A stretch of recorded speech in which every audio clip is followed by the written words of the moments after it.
Welcome everyone, क्या हाल चाल आप सभी लोगों के। तो आज लेकर आए हैं अपना इनऑर्गेनिक का पहला यूनिट, दैट इज मेटलर्जी वाला। तो हमारा जो है फिजिकल केमिस्ट्री के 2 यूनिट्स हो गए हैं। ऑर्गेनिक का लास्ट वाला यूनिट है, तो जब भी कभी भी मतलब उसको अपलोड कर देंगे, बस फिनॉल्स वाला एक लेक्चर अपलोड करना है, देन वो भी कंप्लीट हो जाएगा। तो अब से स्टार्ट करने जा रहे हैं इनऑर्गेनिक केमिस्ट्री। पहले इनिशियली आई थॉट कि इसको मैं 2 पार्ट्स में करूं, मतलब दो दो पार्ट, आधे आधे घंटे या 40 मिनट का एक पार्ट, देन 30 मिनट का करूं। बट देन आई थॉट कि नहीं, लेट्स डू एक ही शॉट में। तो मतलब 1 घंटे से के अराउंड, 1 घंटा 10 मिनट, पता नहीं जितनी भी वीडियो हुई होगी उसके अराउंड ये वीडियो मिलेगी आपको। पूरी देखिएगा। बहुत आसान चैप्टर है, सिंपल सिंपल सी यहाँ पर चीजें हैं, कोई ज्यादा कॉम्प्लिकेटेड चीजें नहीं हुई है। मजा आएगा आपको देखने में, सिंपल सा है भाई। और दोस्तों के साथ यार शेयर करते रहिए। टेलीग्राम चैनल ज्वाइन कर लीजिएगा, इंस्टाग्राम पर भी आप बिल्कुल फॉलो कर सकते हैं। नेक्स्ट कोई सा अगर चैप्टर स्पेसिफिकली चाहिए तो बता दिएगा, मैं उसको जल्द से जल्द रिकॉर्ड कर दूंगा। आज ऑब्वियसली छुट्टी का दिन नहीं था, बट स्टिल मैंने मैनेज करा किसी तरीके से टाइम निकालने के लिए। So that's why I am able to upload. वही कोशिश रहेगी कि आप कंसिस्टेंटली थोड़ा स्पीड अप करूं, ताकि फिर आगे भी हमारे पास अच्छे जो चैप्टर्स हैं उनको जल्द से जल्द कंप्लीट करके वन शॉट मतलब कंप्लीट करके अपने पीवाईक्यूज की तरफ बढ़े। तो यार दोस्तों के साथ जरूर शेयर करिए, बहुत ही ज्यादा कम शेयरिंग हो रही है, अलग ही पता लग रहा है। ज्यादातर आप लोग जो है पता नहीं क्या करना चाह रहे हैं, अपने दोस्तों की पढ़ाई लिखाई ना इन्हें का भला नहीं चाहते, या फिर मेरा बुरा चाहते हैं कि नहीं नहीं व्यूज जो है वो कमाने चाहिए, वॉच आवर्स वगैरह सब कुछ कमाए। फिर क्या होगा अल्टीमेटली भाई, कम ही अपलोड करूंगा मैं, मतलब मोटिवेशन कम हो जाएगी। तो यही है भाई, दोस्तों के साथ ज्यादा से ज्यादा शेयर करिए, अनऑफिशियल ग्रुप जितने होंगे सब जगह भर भर के भेज दीजिए कि भाई अब नहीं पढ़ोगे तो कब पढ़ोगे, मतलब खुद ही बताओ। अब नहीं पढ़ोगे तो कब पढ़ोगे, फिर प्रैक्टिकल्स आ जाएंगे, प्रैक्टिकल्स में प्रैक्टिकल का पढ़ेंगे। तो अब थोड़ा बहुत है टाइम तो भाई पढ़ाई कर लो, फिर एग्जाम से पहले एक आध दिन पहले तो तब पीवाई क्यूज करके चले आना। मजा आ जाएगा एकदम, बढ़िया से बढ़िया सबका स्कोर आएगा, जिसकी अटेंडेंस भी कम होगी उसके भी बढ़िया आएंगे, बाकी भी सभी लोगों के बढ़िया आएंगे। तो चलिए फिर स्टार्ट करते हैं आज का हमारा लेक्चर। फर्स्ट टॉपिक जो आता है, जो मतलब काफी कुछ खास इंपॉर्टेंट वगैरह नहीं है, that is chief modes of occurrence of metal based on SRP values या स्टैंडर्ड इलेक्ट्रोड पोटेंशियल वैल्यूज। कुछ नहीं है, एक दो लाइन में बता देता हूँ बस। कोई भी मेटल है, वो रिएक्टिव होगा या कम रिएक्टिव होगा या बहुत ज्यादा रिएक्टिव होगा, ये दो तीन चीजें हो सकती हैं। हाँ सर, मुझे बताइए, अगर कोई मेटल रिएक्टिव है तो क्या वो अर्थ में जो प्रेजेंट है, जैसे कि ऑक्सीजन हो गया, कार्बन हो गया, बाकी चीजों से रिएक्ट करेगा या नहीं? यस सर करेगा। तो अगर कोई मेटल काफी चीजों से रिएक्ट कर रहा है, तो उसकी प्रोबेबिलिटी क्या है कि वो अपने किसी में कंपाउंड फॉर्म में मिले या फ्री स्टेट में? सर अगर मेटल जो रिएक्टिव है, मतलब वो रिएक्ट करेगा, तो उसका मतलब ज्यादा पॉसिबिलिटी है कि वो कंबाइंड स्टेट में मिले। और ऐसा मेटल जो बहुत कम रिएक्ट है, क्या वो पॉसिबिलिटी है क्या वो फ्री स्टेट में मिले, क्योंकि वो रिएक्ट ही नहीं करेगा? हाँ सर बिल्कुल सही बात है। तो बस यही सिंपल सा लॉजिक है भाई, जो मेटल काफी ज्यादा रिएक्टिव होते हैं वो आपको कंपाउंड की फॉर्म में मिलेंगे, जैसे कि उनके आपको कार्बोनेट मिल सकते हैं, उनके सल्फाइड्स मिल सकती है आपको, एंड सो ऑन, आपको बाकी चीजें मिलेंगी। ठीक है। और जो हमारे पास जैसे कि ये लेस रिएक्टिव मेटल्स हो गए, गोल्ड, प्लैटिनम, ये सारे लोग हमें मिल सकते हैं in the form of free state भी इन अर्थ क्रस्ट। तो यहाँ पर जैसे कि आप देख सकते हैं, ये आपको पता होगा एसआरपी सीरीज है। तो यहाँ पर जो जितना ऊपर मेटल होगा उतना ज्यादा रिएक्टिव होगा। Lithium is one of the highest reactive या मोस्ट रिएक्टिव मेटल। तो लिथियम जो है वो काफी ज्यादा ऊपर है, तो लिथियम तो ऑब्वियसली बिल्कुल कंबाइंड स्टेट में मिलेगा। वेयर अब जहाँ यहाँ पर देखेंगे, ये तीनों लोग या ये चारों लोग यहाँ से जो होंगे, इनकी प्रोबेबिलिटी है कि ये आपको जो है वो फ्री स्टेट में मिल जाए। तो ये किस पर डिपेंड कर रहा है? एसआरपी वैल्यूज पर, कि अगर स्टैंडर्ड पोटेंशियल की वैल्यू हाईली नेगेटिव है, तो मतलब बंदा जो है या मेटल जो है वो काफी ज्यादा रिएक्टिव है, और अगर पॉजिटिव है तो इसका मतलब काफी ज्यादा कम रिएक्टिव है। और अगर कम रिएक्टिव है तो किस फॉर्म में मिलेगा? फ्री फॉर्म में मिलेगा। तो इसको आप लोग रीड भी कर सकते हैं, बहुत ज्यादा सिंपल सी बात है, कोई इसमें हमें टाइम लगाने की ऐसा नीड नहीं होनी चाहिए। अब आगे बढ़ते हैं कि हम मेटलर्जी में जो है वो पढ़ेंगे क्या, किस तरीके से हम इस चैप्टर में फ्लो में पढ़ने वाले। तो सबसे पहले क्या होगा, हमारे पास कोई भी और होगी, सबसे पहले हमारा काम होगा कि उसको क्रश करना। इसको हम क्रश कर दें, ग्राइंड वगैरह कर दें, ये सबसे पहला हमारा काम होगा। इसको पाउडर्ड फॉर्म में ले आए, या ऐसा कह लीजिए कि इसको हम क्या करें, पाउडर्ड फॉर्म में ले आए। सबसे पहला हमारा ये काम होगा। ठीक है सर, कर देंगे वो तो। अब उसके बाद क्रस्ट और हो गई हमारे पास। अब उसको जो है हमें कन्वर्ट करना है किसमें? कॉन्सेंट्रेटेड और में। सर ये कॉन्सेंट्रेटेड और होती क्या है? सबसे पहले बता दूं, इस प्रोसेस को हम बोलते हैं कॉन्सेंट्रेशन ऑफ और, या फिर आप कहना चाहें ड्रेसिंग बोल लीजिए। अब सर इसका मतलब क्या है? कुछ नहीं है, सिंपल सा मतलब मैं समझाता हूं कि अगर मेरे पास एक और है, मुझे बताओ, मैं अर्थ में से कोई भी और निकालूंगा, तो क्या उसमें मिट्टी होगी या नहीं? सर होगी, मतलब अर्थ में मिट्टी मिट्टी है। तो क्या उसमें मैं बोल सकता हूँ इम्प्योरिटीज प्रेजेंट है? हाँ सर बिल्कुल आप बोल सकते हैं, क्यों नहीं बोलेंगे। तो वही बस आप समझ लिए, एक और है मेरे पास, उसमें 100 ग्राम मेरे पास मुझे पता है मेटल है, और 100 ग्राम इम्प्योरिटीज है। तो मुझे बताइए कितने परसेंट मेरे पास जो है वो और है? सर आपके पास 50% और है, और 50% इम्प्योरिटी। अब मैं अगर उस इम्प्योरिटी को हटा के एकदम कर दूं जीरो, तो मेरे पास कितनी परसेंट और बचेगी सर? आपके पास 100% और बचेगी। सो यही सिंपल सा प्रोसेस है कॉन्सेंट्रेशन, कि हम रिमूव कर रहे हैं इम्प्योरिटीज को, या फिर कॉन्सेंट्रेट मतलब रिलेटिवली और की कॉन्सेंट्रेशन बढ़ा रहे हैं as compare to impurity. This is our concentration या ड्रेसिंग। तो इसमें हमारे पास जो है वो 4 प्रोसेस हम पढ़ेंगे अपने इसी चैप्टर में, इसी वीडियो में आपको मिलेंगे। That is the first one is gravity separation, कि हम डेंसिटीज डिफरेंट होती हैं दोनों की, तो उसके अकॉर्डिंगली हम सेपरेट कर देते हैं। तो gravity separation is the first one. फिर इसके बाद जो हम पढ़ेंगे वो पढ़ेंगे हम मैग्नेटिक सेपरेशन, मतलब एक और इम्प्योरिटी में से एक चीज जो है वो होगी दैट इज मैग्नेटिक, एक होगी वो नॉन मैग्नेटिक। देन हम पढ़ेंगे फ्रोथ फ्लोटेशन। ये अच्छा प्रोसेस है, इसमें हमें 2-3 चीजें बात करनी है। यहाँ पर फ्रोथ का मतलब होता है झाग। तो झाग अगर बनते हैं हमारे, तो उनसे हम किस तरीके से इसको अलग करेंगे। देन हमारे पास जो हम लास्ट आज की तारीख में पढ़ने जा रहे हैं दैट इज बाय लीचिंग। ये एक केमिकल प्रोसेस है, बाकी जो तीनों है वो है physical. This one is my leaching. तो अब मैंने ओर को कर दिया है कॉन्सेंट्रेट, मतलब अब मेरे पास जो है वो भारी मात्रा में ओर ही प्रेजेंट है, उसमें जो है वो इम्प्योरिटीज एंड ऑल सब मैंने हटा दी। अब मेरा जो काम होगा, मैं उस मेटल इस कॉन्सेंट्रेटेड ओर को उस कॉन्सेंट्रेटेड ओर को कन्वर्ट करूंगा किसमें? Metal oxide. तो यहाँ पे होगा MO फॉर्मेशन। क्या होगा? MO formation. और इसके लिए दो प्रोसेसेस हमारे हैं बहुत ही अच्छे से, जिनका नाम है रोस्टिंग और कैल्सिनेशन, जिनके बारे में हम ड्यूरिंग द लेक्चर पढ़ेंगे ही डिटेल में। ये अभी आपको सिर्फ और सिर्फ फ्लो चार्ट बता रहा हूँ कि भाई अगर आपको जो है वो 1 मिनट में समझाना है या 1 मिनट में रिवाइज करना है ना, तो इस फ्लो चार्ट की मदद से वो काम आप बेहतरीन तरीके से कर सकते हैं। अब आगे बात आ जाएगी, अब मेटल ऑक्साइड बन गई, क्योंकि हमें तो चाहिए मेटल। तो मेटल ऑक्साइड से अगर मुझे मेटल बनाना है, क्या मुझे रिडक्शन करानी होगी? यानी बिल्कुल सर, रिडक्शन ही तो करानी होगी। तो उसके लिए हमारे पास 3-4 प्रोसेस है। The first one we have is carbon reduction. Carbon के थ्रू रिडक्शन, कार्बन मोनोऑक्साइड, इसके लिए इंपॉर्टेंट चीज आती है एक एलिंगम डायग्राम वाला। Then second is aluminothermic reaction, हम पढ़ेंगे यहाँ पर। That is also somewhat based on हमारे पास Ellingham diagram type. Aluminothermic reaction आगे लिख लिखा। Then we will study self reduction. देन उसके बाद हम पढ़ेंगे HMR। HMR क्या है सर? हाइड्रो मेटलर्जी का रिडक्शन है, ये हम पढ़ेंगे। उसके बाद हम पढ़ेंगे अपना इलेक्ट्रोलिटिक रिडक्शन, के इलेक्ट्रोलिटिक मतलब इलेक्ट्रोलिटिक सेल में हम किस तरीके से रिड्यूस कराते हैं। उसके बाद हम पढ़ेंगे फाइनली थर्मल रिडक्शन। तो ये सारी चीजें हम पढ़ेंगे और हमें क्या मिल जाएगा? हमारा मेटल मिल जाएगा। बट जो मेटल है अब भी वो इम्प्योर फॉर्म में होगा, उसको हमें और ज्यादा प्योर करना है। तो उसके लिए जो प्रोसेसेस हैं उन सभी को हम बेसिकली बोलते हैं क्या? रिफाइनिंग और प्योरिफिकेशन। या तो हम मेटल की रिफाइनिंग कर रहे हैं या फिर उसको प्योरीफाई कर रहे हैं। इसके लिए भी हमें 2-3-4 चीजें हमें पढ़नी है सिलेबस में। वैसे सिलेबस में आपके ये इतने सारे तो नहीं है, इसमें से कुछ ही है मतलब, पर हम सारे ही पढ़ लेंगे एक बार, ताकि मतलब एक ही बार में काफी चीजें पढ़ेंगे। मतलब ऐसा नहीं है कोई मुश्किल है, कोई लोग सोचेंगे भाई क्या इतना ज्यादा पढ़ा रहा हूँ, इतना ज्यादा पढ़ा वाली चीज है नहीं। अब इसमें हम क्या क्या पढ़ेंगे वो हम मेजर मेजर चीजें इसमें कवर करेंगे, कोई छोटे मोटे प्रोसेसेस नहीं पढ़ेंगे। बेहतरीन 2-3 प्रोसेस हैं, उनके बारे में हम बात करेंगे। जैसे कि सबसे पहले आपका आता है हमारा vapour phase refining. Vapour phase refining. फिर इसमें हम जो है इसी में आपके दो प्रोसेसेस फर्दर आ जाते हैं।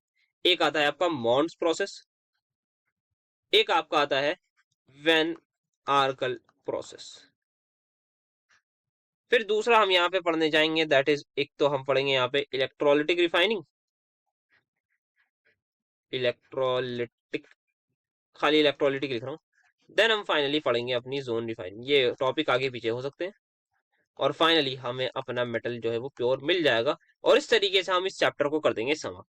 तो जब हमारा ये चैप्टर हम जब इसको पढ़ लेंगे, तो एंड में आएंगे वापस एक बार इसको क्विकली रिवाइज कर देंगे, लिख लेंगे कि कौन कौन से मेटल्स के थ्रू कौन कौन से मेटल जो है वो किस किस प्रोसेस से प्योरीफाई होते हैं, किस किस प्रोसेस से उनकी मेटल ऑक्साइड बनती है। ये सारी चीजें लिख लेंगे और आपका फ्लो चार्ट तैयार हो जाएगा। एक पेज में आप पूरी मेटलर्जी को एक सांस में रिवाइज कर सकते हैं 50 सेकंड के अंदर। 50 सेकंड थोड़ा कम हो गया, मतलब थोड़े से ज्यादा टाइम में आप इसको जो है इसी पेज को देख के आप आराम से इसको रिवाइज कर सकते हैं, अगर आपने समझ रखी हैं चीजों को। बाकी बहुत आसान चैप्टर है, कोई इसमें ज्यादा लोड लेने की जरूरत नहीं। सवाल कब करेंगे पता है सभी को, PYQ वाली वीडियो के लिए बने रहिएगा। आएंगी, पहले एक बार सिलेबस पढ़ लें, क्योंकि मतलब मैं भी कितना काम कर सकता हूँ एक साथ, आपको पता ही है भाई एक ह्यूमन कितना काम कर सकता है। या तो वन शॉट रिकॉर्ड करूंगा एक टाइम पे, ऐसा तो नहीं कि मैं एक टाइम पे इधर जो है वो वन शॉट रिकॉर्ड कर रहा हूँ, दूसरे लैपटॉप में बैठ के मैं जो है वो बना दूं, क्या कहते हैं, PYQ। तो सेम टाइम पे सेम दो काम तो नहीं कर सकता ना।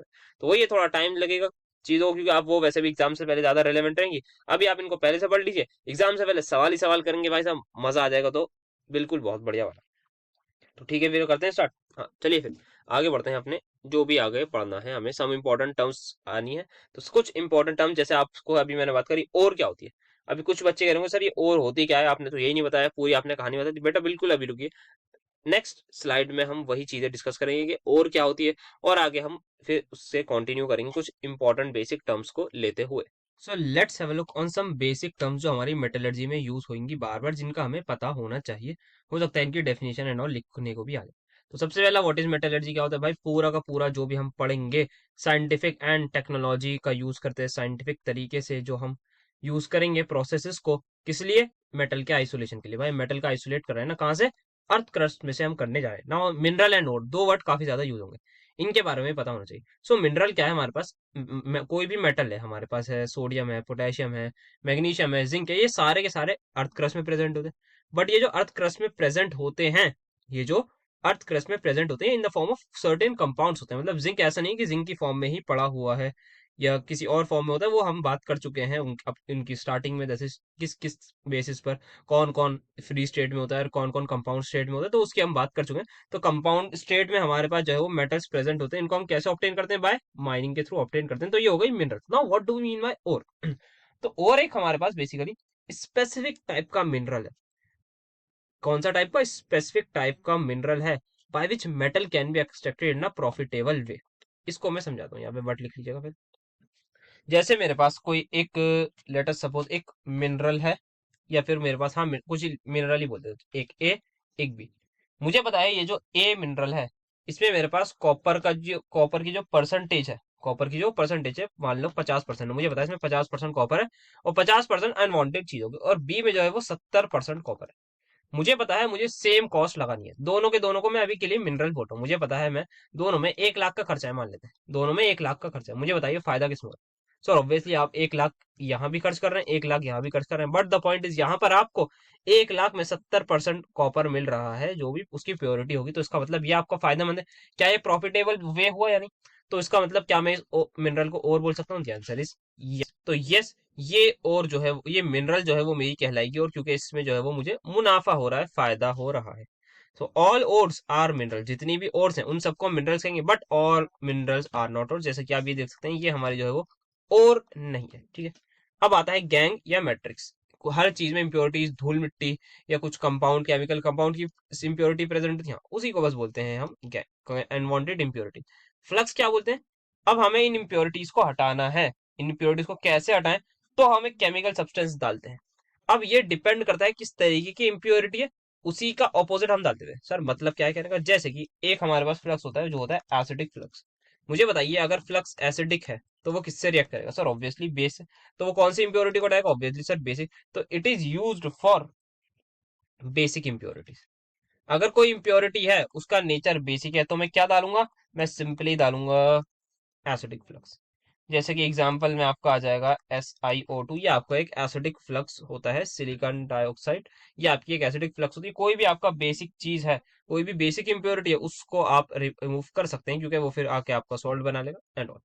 जैसे एक रिएक्शन लिखूं मैं, जैसे कैल्शियम ऑक्साइड मान लूं, कैल्शियम ऑक्साइड ठीक है हाँ, ये मेरे पास एक इंप्योरिटी है किसी और में, तो मैं SiO2 से इसकी रिएक्शन करूंगा तो ये कैल्शियम सिलिकेट बना लेगा। तो इस तरीके से हम चीजों को समझ सकते हैं। तो अब यहाँ पर केमिकल आ गया। अब सिमिलरली हमारे पास दूसरा जो होता है वो होता है एक बेसिक फ्लक्स। उसको आपको पता है ये किस लिए यूज होगा, use to remove simple acidic impurity, उसकी आप लिख लीजिएगा, जैसे कि एग्जांपल में FeO CO ये सारे आ जाते हैं। नाउ स्लैग क्या होता है, फ्लक्स प्लस इंप्योरिटी। अगर हम बात करें हमारी जो इंप्योरिटी है वो बेसिक है या एसिडिक है, डिपेंड करता है क्या है। वो ऑब्वियसली एसिडिक है तो बेसिक से रिएक्ट कराएंगे, बेसिक है तो एसिडिक से रिएक्ट करेंगे, दोनों से मिलकर क्या बनेगा रिएक्शन के बाद, सॉल्ट। तो simply slag is sort of slot, वो होती है सॉल्ट हमारे पास। जब हम फ्लक्स और इम्प्योरिटीज को रिएक्ट कराते हैं तब हमें ये स्लैग मिलता है। इसकी कुछ कुछ प्रॉपर्टीज होती है, दैट इज इसका मेल्टिंग पॉइंट कम होता है, डेंसिटी वगैरह इसकी कम होती है, बट इसको इतना डिटेल में नहीं जाता। तो ये हमारी कुछ बेसिक टर्मिनोलॉजीज हो गई जो हमें इस चैप्टर में पढ़नी थी, जो आपको पता होनी चाहिए। अब आते हैं आगे कि हम जो स्टार्ट करने जा रहे हैं वो आपका स्टार्ट करें कॉन्सेंट्रेशन ऑफ द ओर, जिसको हम ड्रेसिंग भी कहते हैं। मतलब कॉन्सेंट्रेशन का मतलब बताया ही जा चुका है कि मतलब कॉन्सेंट्रेट करना ओर को, मतलब ओर की परसेंटेज बढ़ाना। अल्टीमेटली कैसे बढ़ाएंगे, अब ऐसा तो नहीं है कि भाई मेरे पास अगर मेटल 100 ग्राम है तो मैं उस 100 ग्राम को 110 ग्राम कर सकता हूँ जादू से, ऐसा तो नहीं कर सकता, मैं बिल्कुल नहीं कर सकती। तो मैं क्या करूंगा, मुझे पता है मेटल मेरे पास 100 ग्राम है, पर मुझे ये भी पता है इसमें 100 ग्राम इंप्योरिटी है। तो उस इंप्योरिटी को जैसे जैसे मैं कम करूंगा, कम करूंगा, रिलेटिवली मेरी जो मेटल है उसकी परसेंटेज बढ़ती जाएगी या नहीं, बोलो ये सुनो, यस सर बिल्कुल बढ़ती जाएगी। पहले जो वो 50-50% थी, फिर एक टाइम पे मेटल 75% होगा एंड सो ऑन। तो उस इसी वजह से हम इसको बोलते हैं कॉन्सेंट्रेशन ऑफ द ओर। तो इम्प्योरिटी को हटाने सबसे पहला तरीका जिसको हाइड्रोलिक वॉशिंग या फिर दूसरा इसका नाम है दैट इज ग्रेविटी सेपरेशन, दोनों बोलते हैं। बहुत सिंपल सा है, किस पर डिपेंड करता है, स्पेसिफिक ग्रेविटी जिसको हम डेंसिटी के नाम से भी जानते हैं। Density of the ore and gangue particle, कुछ नहीं है भाई, आप इसको बहुत ज्यादा लेमन लैंग्वेज समझो। आप चावल धो रहे हो, जैसे चावलों में आपने पानी डाल दिया, आपको पता है कुछ चावल ऊपर आ जाएंगे जो बेकार वाले होंगे, कुछ नीचे आएंगे, तो या फिर उसमें जो इम्प्योरिटी होगी वो नीचे रहेंगे। तो ऊपर वालों को आप हटा दीजिएगा साइड में, वो बेकार चावल है या उनकी जो है वो प्रॉपर्टी खराब है या कुछ वो इम्प्योर है। और दूसरा तरीका होता है कि आप यहाँ पे जो है ऐसे आप जीने जीने टाइप का कुछ बना देते हैं बहुत सारे, और यहाँ पे आप रख लेते हैं आपका क्या, और इसमें आपको पता है छोटे छोटे जो है वो कुछ इंप्योरिटीज वगैरह प्रेजेंट होगी। और अब आप ऊपर से पानी डालते हैं भर के। अब आपने हाई प्रेशर से पानी डाला, तो अब मुझे बताइए, अगर इंप्योरिटी लाइट वेट है, ऑब्वियसली डेंसिटी में डिफरेंस है, तो अगर इंप्योरिटी लाइट वेट है तो इंप्योरिटी दूर जाएगी या पास, और ऑब्वियसली जैसे ही आपने पानी बरसाया यहाँ से, ये कुछ हमारे जो वो है दैट इज ये नीचे की तरफ आ जाएंगे, ये यहाँ आ गए, और इंप्योरिटी जो है वो हमारी बह के दूर चली जाएगी। तो इस तरीके से आप इसको हटाएंगे, आप अपना उठा के आराम से ले जाएंगे। तो बस ये होता है, ये लेफ्ट बिहाइंड वाला जो वर्ड लिखा हुआ है हैवियर और पार्टिकल जो है लेफ्ट बिहाइंड रह जाते हैं, लाइटर गैंग पार्टिकल वॉश है। भैया एनसीईआरटी का ही हमारा सिंपल कटआउट है जो आपने क्लास 12 में पढ़ा होगा। जिन्होंने नहीं पढ़ा तो मतलब अब पढ़ लीजिए, जिन्होंने पढ़ा होगा तो अच्छी बात है, वैसे तो मेरे हिसाब से डिलेटेड वाले बैच है, बाकी जेई नीट वालों ने ही पढ़ा होगा आई थिंक ये। और पता नहीं जेई नीट में भी है या नहीं, अब ये मुझे याद नहीं आ रहा, बट ठीक है एनीवेज। तो मतलब यहाँ पर ये जो है ये एनसीईआरटी का ही मैंने कटआउट लिया है क्लास 12 में जो हमारी होती थी, तो वहीं से मैं बता रहा हूँ। नेक्स्ट आता है हमारे पास मैग्नेटिक सेपरेशन। मैग्नेटिक सेपरेशन का मतलब नाम ही पता लग रहा है कि मैग्नेटिक प्रॉपर्टी पर डिपेंड करता है। तो क्या होता है, एक या तो गैंग पार्टिकल जो है वो मैग्नेटिक शो प्रॉपर्टी शो करेगा, या और शो करेगी, दोनों में से कोई एक करेगा। दोनों करेगा तो मतलब कैसे सेपरेट करोगे फिर, मैग्नेट लाओ, अगर सब कुछ चिपक जाएगा फिर। या तो ऐसा हो कि भाई जो और है वो हमारी मैग्नेटिक हो, तो मैग्नेट आप जैसे ही और के पास लेके जाएंगे तो और सारी की सारी चिपक जाएगी, इंप्योरिटी वहीं की वहीं रह जाएगी, क्यों नहीं। हाँ, ऐसा ही तो होगा। तो ऐसा ही कुछ होता है यहाँ पर हमारे पास। ये हम यहाँ से और डाल रहे हैं, फाइनली ग्राउंड और है, ये आ रही है मैग्नेटिक रोलर के पास, ये यहाँ से आती है। अब यहाँ पे जो है वो मैग्नेटिक चीज आ गई। अगर मैग्नेटिक चीज है तो क्या ये अपने इसको अट्रैक्ट करेगी, यानी मैग्नेटिक चीज को, हाँ। तो यहाँ पर क्या होगा, जो भी पार्टिकल मैग्नेटिक होगा वो इसके साथ चिपक जाएगा, या नहीं चिपकेगा, बिल्कुल चिपकेगा। और जो मैग्नेटिक नहीं है उसको ये इधर की तरफ फेंक देगी, इसको ये फेंकेगी, आपको प्रोजेक्टाइल मोशन आता हुआ नजर आ रहा है। तो यहाँ पे जो है वो नॉन मैग्नेटिक वाली चीजें जमा होती जाएंगी इस वाले कंटेनर में, और इधर इधर आते आते, और ये जैसे ग्रेविटी अपना काम करेगी ये इसको इधर फेंक देगी, क्योंकि ये क्या है, इससे अटैच रहती है, और वैसे अच्छी खासी स्पीड में चलाते हैं, तो यहाँ पे काफी हद तक अटैच अटैच अटैच फिर डी अटैच हो जाएगी, क्योंकि एक इस पे भी हल्का सा फोर्स लग रहा है। तो यहाँ पे जो है वो जो नॉन मैग्नेटिक है वो बहुत प्यारा सा प्रोजेक्टाइल मोशन दिखाती है आपको, आप देख सकते हैं यहाँ से कितना प्यारा प्रोजेक्टाइल मोशन यहाँ पे नजर आ रहा है। और यहाँ पर ऐसा कोई प्रोजेक्टाइल मोशन मतलब ऐसा नहीं होता, क्योंकि यहाँ पर ये क्या है, मैग्नेटिक है। तो ये बस सिंपल सी चीज है, ये आपको पता होनी चाहिए, बाकी आप रीड कर लीजिएगा लिखने के लिए, ठीक है, तो इसमें ज्यादा टाइम नहीं लगाते। Next we have flotation method, जो एक अच्छा सा मेथड है। फ्रोथ का मतलब होता है झाग। झाग पता है ना सबको क्या होता है, हाँ सर बिल्कुल पता है। रिमूव करने के लिए यूज होता है गैंग को, कहां से, सल्फाइड ओर्स के लिए। ये इंपॉर्टेंट चीज है थोड़ा सा, जो है ये सल्फाइड ओर्स के लिए यूज होता है। ये किस पर बेस है, ये बेस है adsorption properties of sulphide ores. जो सल्फाइड ओर्स हैं वो किस तरीके से एडजॉर्ब होते हैं, और बेसिकली कहां पर एडजॉर्ब होते हैं, जो सल्फाइड ओर्स हैं ये हमारी एडजॉर्ब बाय ऑयल हो जाती है, मतलब ऑयल से आप समझ लीजिए चिपक जाती हैं ऑयल की सरफेस से, और जो इम्प्योरिटीज है वो वाटर से चिपक जाती है। अब यहाँ पर क्या होता है, एक इस चीज को पहले समझिए। नीचे पानी है मेरे पास, यहाँ से मैं क्या कर रहा हूँ, और डाल रहा हूँ, साथ में ऑयल डाल रहा हूँ। ऑयल कौन कौन सा लेते हैं हम, या तो हम यूकेलिप्टस ऑयल या पाइन ऑयल वगैरह हम लेते हैं जो सस्ते पड़ते हैं, वैसे कोई सा भी ऑयल ले सकते हैं। तो ये हमने इसको एंटर करा, इसमें क्या है पानी, अब और में क्या है वो मिट्टी वगैरह गैंग सब कुछ होगा, तो हमने जैसे ही डाला, ये आपका है रोटेटर, मतलब आप वो समझ लीजिए मिक्सी टाइप होता है, हैंड मिक्सर देखा होगा सबके घरों में होगा, उससे लस्सी वगैरह बनाते हैं घर में, तो वही चीज है। उसको आपने चला दिया बस, उससे पता है ना झाग बन जाते हैं, लस्सी जब बनती होगी घर में तो पता होगा, या मैंगो शेक जो भी बनता होगा, उससे जो है वो झाग बन जाते हैं। जिसको नहीं पता वो जल्दी से जाके अपने घर में देख के आना कि किस तरीके से होता है। आप जब ये चलाते हैं तो ये गोल गोल घूमता है और ऊपर झाग बन जाते हैं, तो सेम चीज यही हो रही है भाई। आपने क्या करा, यहाँ पे जो है वो ओर को एंटर करा ऑयल के साथ, ऑयल भी है, और भी है, गैंग भी है, वाटर भी है, सबको आपने मिक्स कर दिया। थोड़ी देर तक आप फिर वेट करेंगे तो ऊपर झाग बन जाएंगे। ये जो ऊपर झाग बनेंगे ये आपके मिनरल के होंगे। ये झाग जो है वो बेसिकली इसमें आपका जो ऑयल की वजह से होंगे, ऑयल और जो ओर है वो आपस में एड्सॉर्ब हो गई, कौन सी और, सल्फाइड और नीचे जो है वाटर के साथ इंप्योरिटीज आपकी एड्सॉर्ब हो जाएंगी, अटैच हो जाएंगी। तो क्या क्या लिया हमने इसमें, क्रस्ट और, साथ में ऑयल लिया, साथ में पानी लिया, साथ में हम लेते हैं एक दो चीजें और जिसको हम बोलते हैं फ्रोथिंग एजेंट एंड फ्रोथ स्टेबलाइजर। अब फ्रोथिंग एजेंट हमारे पास क्या होता है, जैसे कि ऑयल या फिर यूकेलिप्टस ऑयल, ये हमारे पास पाइन ऑयल वगैरह ये होते हैं हमारे फ्रोथिंग एजेंट। दूसरा जो होता है वो एक होता है कलेक्टर भी आता है एक हमारे पास, और एक चीज होती है फ्रोथ स्टेबलाइजर। फ्रोथ का मतलब झाग, स्टेबलाइजर का मतलब उसको स्टेबल करना। तो फ्रोथ स्टेबलाइजर भी हमारे यहाँ पर यूज होते हैं ताकि हमारे जो झाग है, ऐसा नहीं कि हमने देखा कि चलो झाग थोड़ी देर बन गया, एकदम से झाग बनते ही खत्म हो गया। तो अगर खत्म हो गया तो मतलब कोई फायदा नहीं है ना, फिर हम आप कैसे सेपरेट करोगे? तो फ्रोथ को स्टेबलाइज करने के लिए भी यूज होते हैं, जो कि हमारे होते हैं, जैसे कि आप देख सकते हैं क्रिसोल एंड एनिलीन, ये स्टेबलाइज करते हैं फ्रोथ। देन हमारे पास आते हैं कलेक्टर्स, जैसे कि आप देख सकते हैं ऑयल, फैटी एसिड, ये क्या करते हैं? इनहेंस कर देते हैं नॉन वेटेबिलिटी। नॉन वेटेबिलिटी का मतलब क्या होता है? गीला होना, गीले होने को कम करना। नॉन का मतलब मतलब वेट, वेट का मतलब गीला होना, नॉन का मतलब गीला नहीं होना। ऑफ द मिनरल पार्टिकल्स, मतलब हमारे पास जैसे अगर मैंने बताया कि अभी जो है ये जो सल्फाइड और किस पे एड्सॉर्ब होती है? ऑयल पे। अगर ये वाटर पे होने लगी तो मतलब भाई नीचे रह जाएंगे ना, किसके साथ? इम्प्योरिटीज के साथ। तो परेशानी की बात है। तो हम चाहते हैं कि जो ओर है वो वाटर से बिल्कुल भी जो है वो एड्सॉर्ब ना हो। तभी तो हमें क्या करना होगा, उसको जो है वो एकदम गीला नहीं होने देगा, वो वाटर के साथ एकदम वेट ना हो, एकदम नॉन वेट रहे। तो that's why we add collectors. तो कलेक्टर का काम ये होता है कि भाई नॉन वेटेबिलिटी को आपकी इंक्रीज कर देते हैं मिनरल पार्टिकल्स की। तो उससे क्या होगा? उससे जब वाटर के साथ वो वेट नहीं होगी तो वो सीधा सा ऑयल के साथ चली जाएगी। तो यहाँ पर यही होता है हमारे पास, इतना ही हमें जानने की इसमें जरूरत है, बाकी आप रीड कर लीजिएगा, लिख लीजिएगा इसको अकॉर्डिंगली। देन क्या होता है यहाँ पर, एक और चीज जो दी हुई है वो ये हुई है कि अगर हमारे पास दो डिफरेंट सल्फाइड ओर्स हो तो हम उनको भी हम सेपरेट कर सकते हैं। जैसे एग्जाम्पल के तौर पर हमें दे रखा है PbS प्लस ZnS, इसके लिए हम यूज करते हैं एक डिप्रेसेंट। अब यहाँ पर हम या तो NaCN लेते हैं या KCN लेते हैं। मैं NaCN से रिएक्शन दिखा रहा हूँ। तो क्या होगा यहाँ पर, NaCN जो इनमें से किसी एक, दैट इज जिंक सल्फाइड वाली से रिएक्ट कर जाएगा और ये बना देगा एक कॉम्प्लेक्स। साथ में PbS will remain as it is. तो यहाँ पे जो है वो NaCN हमने एज अ डिप्रेसेंट यूज करा है, और ये जो हमारा कंपाउंड बना है, this is our water soluble and this is our water insoluble. तो इनसोल्यूबल वाले को अब आप आराम से उठा के ले जा सकते हैं, वो वाटर सोल्यूबल ही रहेगा। तो इस तरीके से हमारे पास जो है हमने क्या यूज करा है, ये एज अ डिप्रेसेंट। तो यहाँ पर आप देख सकते हैं possible to separate two sulphide ores by adjusting, या तो हम ऑयल वाटर का प्रिपरेशन, ऑयल और वाटर का प्रपोर्शन चेंज करते हैं, या फिर डिप्रेसेंट का यूज कर लें। जैसे कि ZnS एंड PbS के केस में हम यूज क्या करते हैं, NaCN प्रिवेंट करता है किसको, ZnS को, from coming to the float but allows PbS to come with the float. तो यहाँ पे जो है वो वाटर सोल्यूबल इसको बना दिया।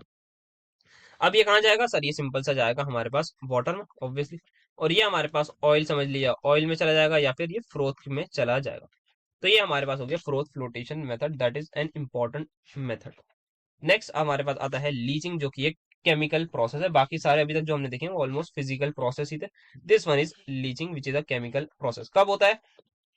This it is used when ore particle is soluble in suitable solvent. तो किसी सुटेबल सॉल्वेंट में अगर हमारी जो ओर पार्टिकल है वो अगर सॉल्यूबल हुई, तब हम यहाँ पर बोलते हैं। तो जैसे कि हमारे पास ओर है, वो वाटर इनसॉल्यूबल है।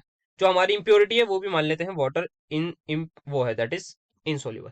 जैसे एक x है मेरे पास, ये वाटर सोल्यूबल है, y है, ये भी मेरे पास वाटर सोल्यूबल है। अब मैं क्या करूंगा, यहाँ पे कोई केमिकल डाल दूंगा Z, जो कि आप सॉल्वेंट बोल सकते हैं, और एक मेरे पास कंपाउंड बन गया XZ।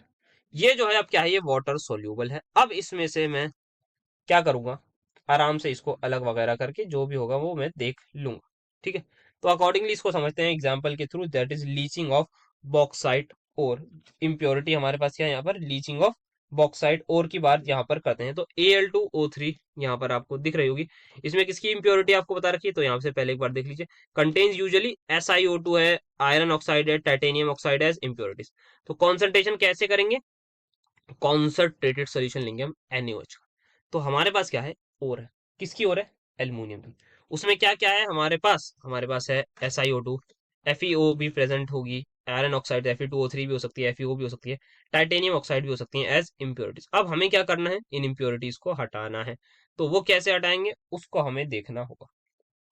तो यहाँ पर आप जैसे कि रिएक्शन देख ही सकते हैं, सबसे पहले क्या है हमारे पास जो है वो Al2O3 है, इसकी रिएक्शन हम करा देते हैं किससे, NaOH के साथ, और वाटर भी हमारे पास प्रेजेंट होता है। वाटर भी अगर प्रेजेंट है तो क्या होगा, तो मतलब सॉल्वेंट है ना। फिर आपका क्या बन जाएगा, यहाँ पर आप देख सकते हैं सोडियम मेटा एल्यूमिनेट, आप इसको बोल सकते हैं, सोडियम एल्यूमिनेट बन गया है। तो इसकी मैं थोड़ा सा रिएक्शन लिख के समझाने की करता हूँ कोशिश। तो मेरे पास है ये Al2O3.XH2O यहाँ पर होती है, इसमें SiO2 प्रेजेंट है। इसकी मैंने सबसे पहले रिएक्शन कराई NaOH के साथ। सो देखिए क्या बनेगा यहाँ पर, पहले तो आपकी आंखों के सामने कॉम्प्लेक्स बन रहा है। इस कॉम्प्लेक्स के साथ साथ क्योंकि SiO2 भी प्रेजेंट है, तो यहाँ पे आपको सोडियम सिलिकेट भी मिलेगा। ये दोनों लोग अभी वाटर सोल्यूबल है, क्या है ये, वाटर सोल्यूबल है। अब यहाँ पे हम इनमें पास करा देंगे CO2। जैसे ही हमने CO2 पास कराई, जैसे ही हमने CO2 पास कराई, तो यहाँ पर हमारे पास जो है वो ये वापस से हमें दे देती है क्या, Al2O3.XH2O, साथ में आपको सोडियम बाइकार्बोनेट भी मिल जाएगा। तो क्या मिल गया यहाँ पर, आपको ये प्रोडक्ट वापस मिल जाता है। अब आप यहाँ पर जो है सोडियम सिलिकेट क्या होता है, वो remain in the solution, sodium silicate जो है वो सॉल्यूशन में ही आपका मौजूद रहेगा। तो सोडियम सिलिकेट वाटर सोल्यूबल था, तो वो वाटर में ही रहेगा। अब ये क्या बन गया, Al2O3, आप देख सकते हैं सॉलिड है तो ये वाटर इनसॉल्यूबल था, तो आप इसको आराम से उठा के निकाल सकते हैं आराम से, कोई दिक्कत की बात नहीं होगी। अब आराम से क्लैरिटी हुई होगी, क्या करा, रिएक्शन कराई, दो कंपाउंड बनाए, एक वाटर सोल्यूबल था, बेसिकली दोनों ही वाटर सोल्यूबल थे, फिर जो वाटर सोल्यूबल दोनों थे उनकी रिएक्शन करवाई कार्बन डाइऑक्साइड से, और सोडियम सिलिकेट ने रिएक्ट नहीं करा, सोडियम मेटाल्यूमिनेट ने रिएक्शन कर दी और वाटर इनसॉल्यूबल चीज बना दी, जो कि वापस से आपकी आंखों के सामने आ चुकी है, जो स्टार्टिंग की चीज थी।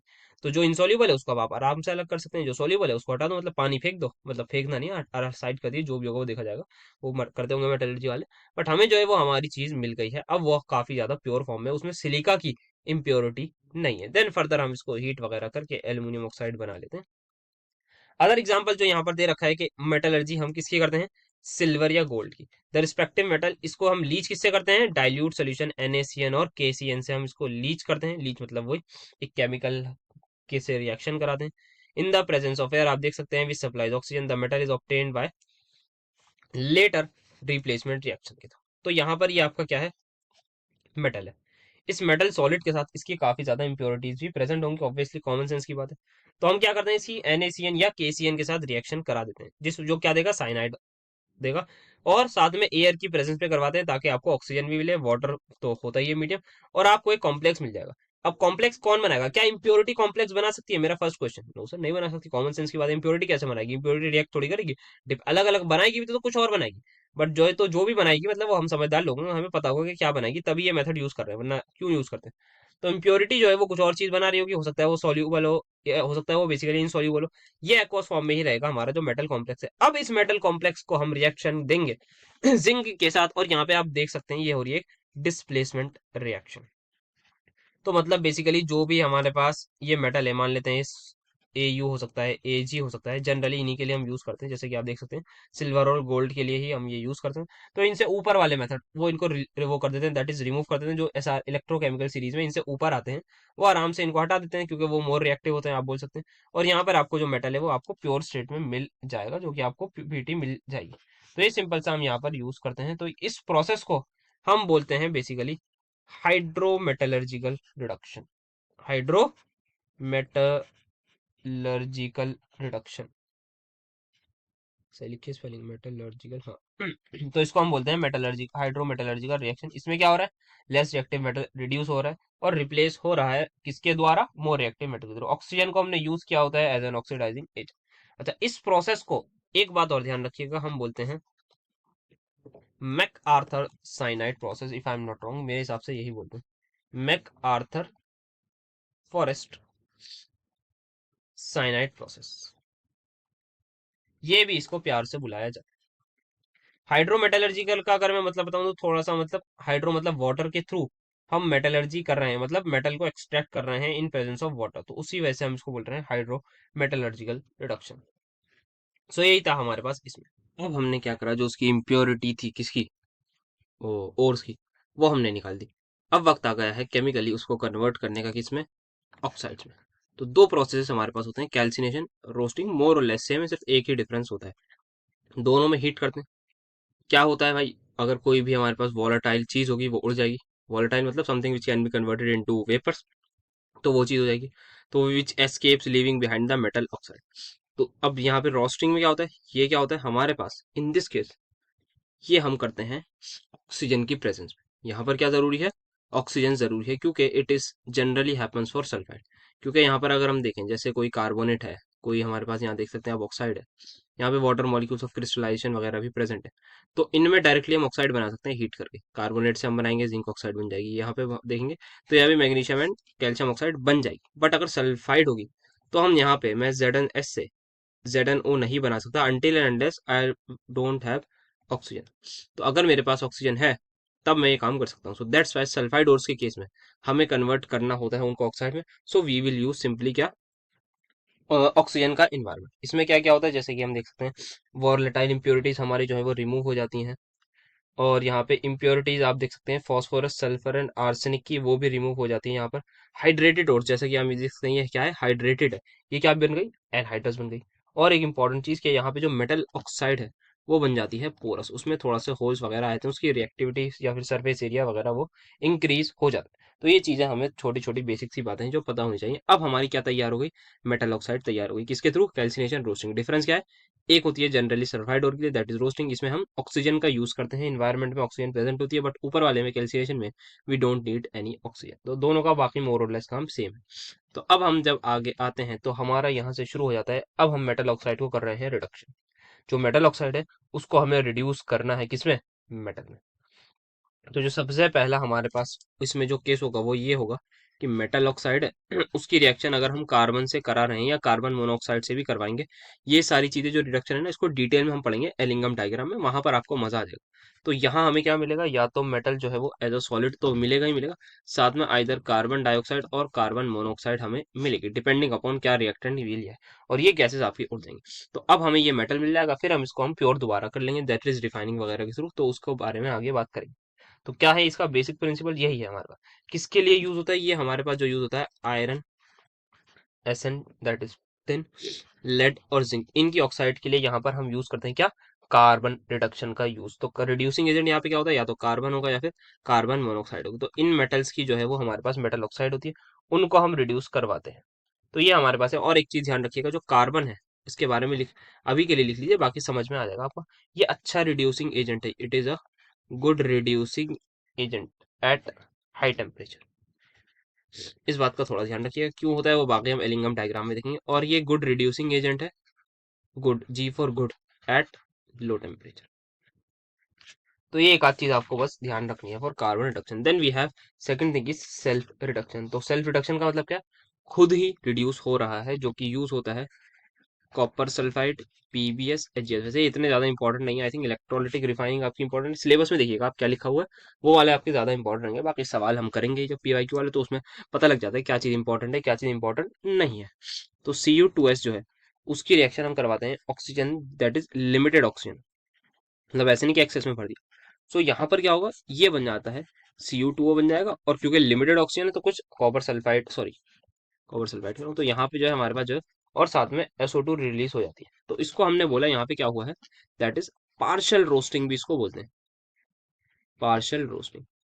क्योंकि हमने क्या करा है, लिमिटेड ऑक्सीजन ली थी, क्योंकि हमने लिमिटेड ऑक्सीजन ली थी, तो Cu2S still still present in our, जो भी हमारा रिएक्टेंट हो।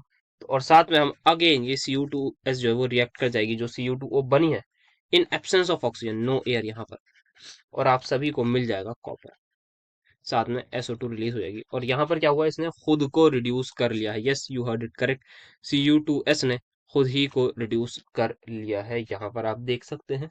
और इसको हम बोलते हैं सेल्फ या फिर ऑटो रिडक्शन। सो यहाँ पर इस कॉपर को हम बेसिकली बोलते हैं ब्लिस्टर। ब्लिस्टर आप समझ लीजिए थोड़े थोड़े होल्स वगैरह से आ जाते हैं due to evolution of SO2। तो ये आपका ब्लिस्टर कॉपर है, ये अराउंड 98% प्योर होता है। वैसे तो इम्प्योर ही है, ओवरऑल तो इम्प्योर ही हो, क्योंकि हमें 100% या 99 पॉइंट समथिंग परसेंटेज चाहिए होती। सेम चीज लेड सल्फाइड के साथ, सेम चीज मर्करिक सल्फाइड के साथ भी करी जाती है। तो यहाँ पर आपको क्या मिला है, ब्लिस्टर कॉपर मिल गया है। तो उसमें ब्लिस्टर आप समझ लीजिए सॉर्ट ऑफ थोड़े बहुत होल्स वगैरह होते हैं। नेक्स्ट हमारे पास आता है थर्मल रिडक्शन। किसके लिए यूज होता है, ये बेसिकली यूज होता है use for less reactive metal oxide.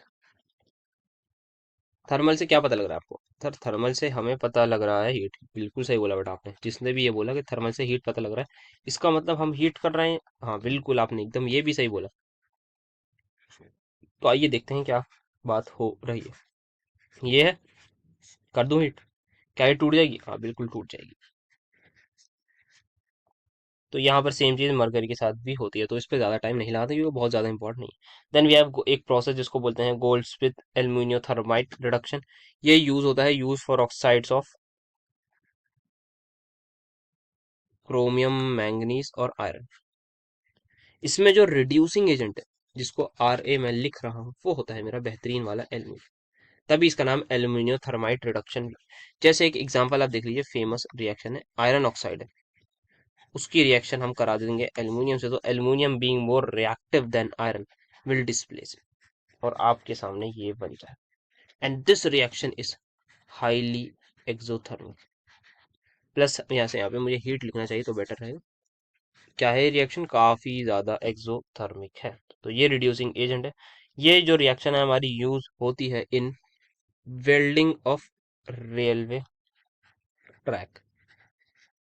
Welding of railway track में ये हमारी जो रिएक्शन है वो यूज होती है, क्योंकि जब आयरन के बने होते हैं हमारे रेलवे ट्रैक, और जैसे ही वो बेसिकली ऑक्साइड बना लेते हैं वो एटमॉस्फेयर में, जब उन पर रस्ट लग जाती है तब हम उसकी रिएक्शन कराते हैं एल्यूमिनियम से, और वो आपको दोबारा साफ सुथरे देखने को मिलेंगे।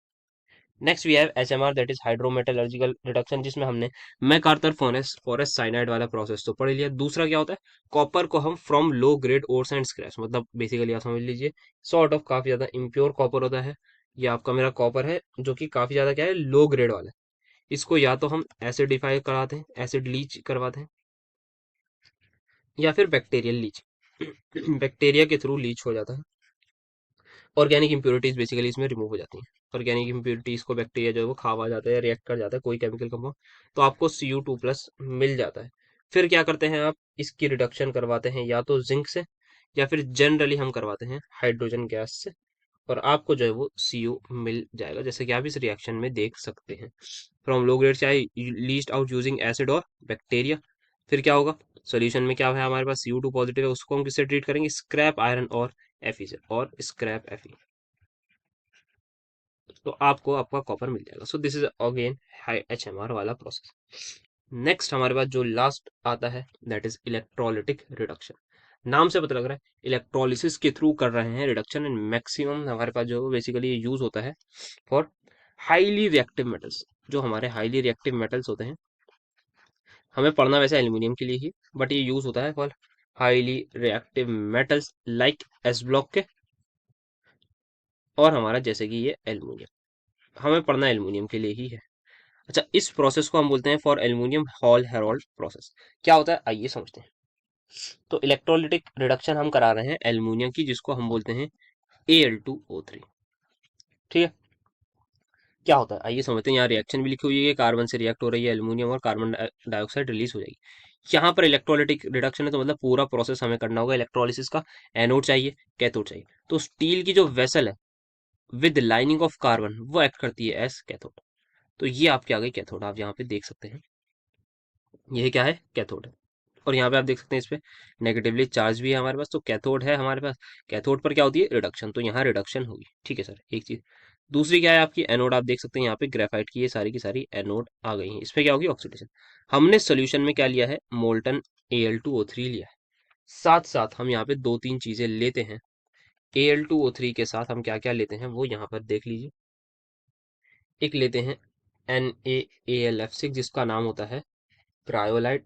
देन वी यूज CaF4 जिसको हम बोलते हैं फ्लोरोस्पर। किस लिए यूज होता है, ताकि हम जो है वो to decrease melting point of Al2O3। Al2O3 जो है ना वो बहुत खतरनाक वाली सॉलिड है, और बड़ी मुश्किल से जो है वो मेल्ट होती है। हमें तो बेसिकली सोल्यूशन चाहिए, मोल्टन स्टेट में चाहिए, तो उसको हम ताकि मेल्टिंग पॉइंट को डिक्रीज करते हैं वो हमारा जो है वो, और साथ साथ दूसरा रीजन जो है to increase conductivity, to increase conductivity, conductivity. समझ में आ रही होगी, मतलब स्पेलिंग अगर नहीं आ रही समझ में तो आप, मैंने बोल दिया है, कोई इससे डाउट मत पूछने लगेगा। तो NaAlF3 ये क्या है हमारी, दिस इज आवर, क्या है बताओ क्या होता है अभी जल्दी से, क्रायोलाइट। यस, ये है क्रायोलाइट। नीचे वाली है क्या, फ्लोरोस्पार। अच्छा ये NaF4 लिख दिया, 2 आएगा बेटा हमें, सो सॉरी, करेक्ट कर लीजिए। ये है फ्लोरोस्पार। किस लिए यूज होते हैं ये हमने इनका देख लिया, तो हमने यहाँ पे यूज करा। अब यहाँ पे क्या हो रहा है आप रिएक्शंस में देख सकते हैं, एल्यूमिनियम किसमें प्रेजेंट है, मोल्टेड स्टेट में +3 में। क्या करेगा, 3 इलेक्ट्रॉन एक्सेप्ट कर लेगा और बना देगा क्या, Al एज अ लिक्विड। और यहाँ से आप देख सकते हैं ये एल्यूमिनियम बाहर, एल्यूमिनियम का हमने आउटलेट लगा रखा है, यहाँ से एल्यूमिनियम बाहर आ जाएगा। एनोड पर क्या होगा, अब Al2O3 में हमारे पास ऑक्सीजन भी है, तो oxygen that is O2 negative जो है वो रिएक्ट करेगी किससे, कार्बन से, या तो बना लेगी कार्बन मोनोऑक्साइड, या फिर कार्बन डाइऑक्साइड। तो दोनों हमारे पास गैसेस देखने को मिलेंगी। सो Al2O3 हमारे पास किस में कन्वर्ट हो गया, मेटल ऑक्साइड कन्वर्ट हो गया मेटल में। That is again impure metal होता है, क्योंकि अभी हमें इसकी प्योरिफिकेशन आगे करनी है। एनोड पर क्या होगा, कार्बन डाइऑक्साइड मिलेगी। अच्छा, एक चीज यहाँ पर ये होती है, जो हमारी एनोड है, क्योंकि एनोड किसकी है, कार्बन की, और कार्बन क्या हो रहा है, कंज्यूम हो रहा है या नहीं हो रहा, हाँ सर बिल्कुल हो रहा है। कार्बन हमारा क्या हो रहा है, कंज्यूम हो रहा है, क्योंकि रिएक्ट किससे कर रहा है, ऑक्सीजन से कार्बन मोनोऑक्साइड और कार्बन डाइऑक्साइड बना रहा है। तो एनोड जो है with time it get decade, मतलब खत्म होती रहती है ड्यू टू फॉर्मेशन ऑफ, आपको पता है किसका फॉर्मेशन हो रहा है, आप लिख लीजिएगा। तो हम क्या करते हैं, इसको हम चेंज करते हैं, इट शुड बी चेंज। कब, जब खत्म हो जाए, मतलब आफ्टर रेगुलर इंटरवल, ये थोड़ी बहुत बच जाए, तब आपको इसको हटा के दूसरी एनोड लगानी पड़ती है। ये देखते हैं कुछ रह तो नहीं गया। तो यहाँ पर ये प्रोसेस है हमारा Hall Heroult process. Molten mass carried out electrolytic cell using carbon electrode, oxygen liberate हो रही है, काफी दिस क्या क्या बन रहा है, ठीक है। इससे क्या करते हैं हम, दिस वे ईच केजी, मतलब 1 किलोग्राम एल्यूमिनियम बनता है किससे, अगर हम 0.5 किलो मतलब आधा किलो कार्बन की एनोड को बर्न करें। रिएक्शंस वगैरह हमने यहाँ पर देख लिए। तो ये था हमारा इलेक्ट्रोलिटिक रिडक्शन, और यही हमारा कंप्लीट हो गया। अब हमने हर तरीके से मेटल्स को ले आए, बस अब हमारे पास क्या है, इम्प्योर मेटल है, उसको हमें प्योरीफाई करना है in the form of its pure state. अभी तक हमने क्या करा है, हमने जो है वो मेटल को अपने पास ले आए हैं, दैट इज इम्प्योर मेटल हमारे पास आ चुका है। हमने कार्बन, उसकी जो ऑक्साइड्स वगैरह थी, उससे उसको रिड्यूस करा लिया। अब इस इम्प्योर मेटल को हमें करना है प्योर। तो इम्प्योर मेटल को we have to make pure, तो उसी के प्रोसेस को हम बोलते हैं रिफाइनिंग और प्योरिफिकेशन। सबसे पहले स्टार्ट करने जा रहे हैं इलेक्ट्रोलिटिक रिफाइनिंग। क्या होता है इस इलेक्ट्रोलिटिक रिफाइनिंग में, आइए इसको डायरेक्टली समझते हैं कॉपर की मदद से। तो यहाँ पर कॉपर में क्या होता है हमारे पास, यहाँ पर कॉपर की वजह से सिलेबस में ये मैं ले रहा हूँ एनोड, और ये ले रहा हूँ मैं पतली सी कैथोड। इसका रीजन समझ में आ जाएगा। तो इसको मैं पॉजिटिव लिख रहा हूँ क्योंकि एनोड है, तो इसको मैं नेगेटिव लिख रहा हूँ। अब यहाँ पर हम क्या करते हैं, एक एनोड ली, that this is my anode, ये है इम्प्योर, इसको मैं आई एम लिख रहा हूँ, और दूसरी वाली प्योर ही होगी ऑब्वियसली, ठीक है। So what I have taken, anode ली है मैंने और एक ली है कैथोड। एनोड पर मैंने क्या करा है सर, एनोड पर आपने लिया है इम्प्योर मेटल, जैसे कि आप बोल सकते हैं कॉपर, एंड कैथोड पर आप लेंगे प्योर मेटल, ठीक है जी। तो इम्प्योर और प्योर आपने बात कर ली। नाउ अब यहाँ पर क्या होगा, प्योर जो है वो काफी ज्यादा पतला है, आप जैसे कि आप देख ही सकते हैं। अब हम यहाँ पर साथ में लेते हैं इलेक्ट्रोलिटिक सोल्यूशन, ऑब्वियसली तभी इलेक्ट्रोलिसिस होगी, मतलब वरना इलेक्ट्रोलिसिस कैसे करोगे, मजाक थोड़ी हो रहा है, इलेक्ट्रोलिसिस हो रही है ना। तो इलेक्ट्रोलाइट आप यहाँ पे लेते हैं। इन जनरल बात करें तो कोई भी soluble salt of that metal, कोई भी soluble salt of metal. Copper का केस में बताइए क्या लूंगा सर, आप ले लीजिए, अगर कॉपर की बात कर रहे हैं तो आप लेंगे कॉपर सल्फेट, बिल्कुल सही बोला। तो ये हमने ले ली, क्या करा है, करंट वरंट पास करा है। यहाँ से क्या होगा, एनोड पर क्या होता है, ऑक्सीडेशन, मतलब ये जो कॉपर है, ध्यान से सुनिएगा, ये Cu है, इसकी क्या हो रही है, ऑक्सीडेशन। ये क्या करेगा, 2 इलेक्ट्रॉन लूज कर देगा, और पानी में खुद आ जाएगा और कन्वर्ट हो जाएगा Cu2+। क्या करा इसने, कॉपर ने 2 इलेक्ट्रॉन लूज कर दिए, कन्वर्ट हो गया Cu2 पॉजिटिव में। क्या ये बात सही है या नहीं सर, बिल्कुल एकदम सही बात है कि जो कॉपर है उसने 2 इलेक्ट्रॉन लूज कर दिए और वो कन्वर्ट हो गया है Cu2 पॉजिटिव में, ठीक है जी। इतनी बात क्लियर है। मुझे बताइए एनोड पर क्या हुआ। अब एक चीज और, यहाँ से हाथ क्या समझ, क्या ये कॉपर सोल्यूशन में आ रहा है या नहीं, हाँ सर सोल्यूशन में आ रहा है। तो मुझे बताइए क्या जो एनोड है वो पतली होती जाएगी या नहीं, हाँ सर बिल्कुल आपने सही बोला कि एनोड जो है वो पतली होती जाएगी, ठीक है। एक चीज होगी, दूसरी चीज, अब कॉपर 2 पॉजिटिव सोल्यूशन में है, कैथोड पर क्या होगी, रिडक्शन होगी। तो क्या ये 2 इलेक्ट्रॉन गेन करके कॉपर नहीं बना लेगा, एट किस पर, कैथोड पर। तो ये एनोड पे रिएक्शन हो गई, ये कैथोड पर रिएक्शन हो गई। अब यही जो आया है Cu2+, ये 2 इलेक्ट्रॉन लेके हमारे पास जो है वो यहाँ पर बना लेगा Cu। क्या ये बात आप सभी को समझ में आई या नहीं।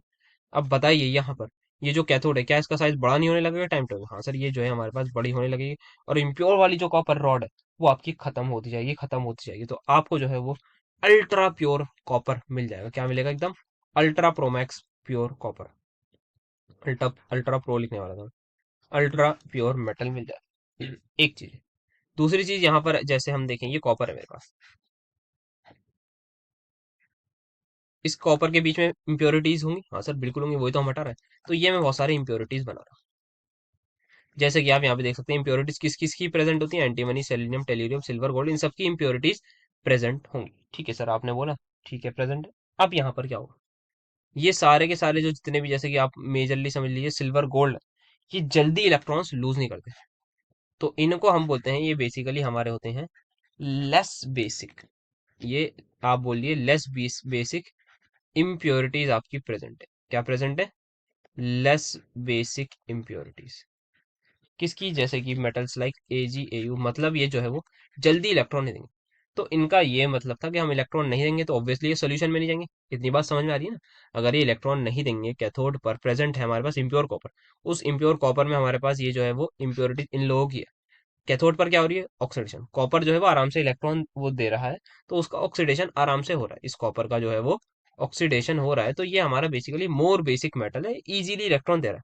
वेरा जो लेस बेसिक मेटल्स हैं वो आपके जो है वो कॉपर जो वो इलेक्ट्रॉन नहीं देंगे, तो ये जो है वो अपनी 2+ या 1+ वाली में कन्वर्ट नहीं हो रहा है, कॉपर कन्वर्ट हो रहा है। तो इन्हें लगेगा कि भाई हम तो इलेक्ट्रॉन नहीं देंगे, बट कॉपर जो है वो, अब मान लीजिए मैंने छोटे से इस इतने हिस्से की बात कर रहा हूँ, इतने हिस्से का मैंने आपका ये डायग्राम बना दिया।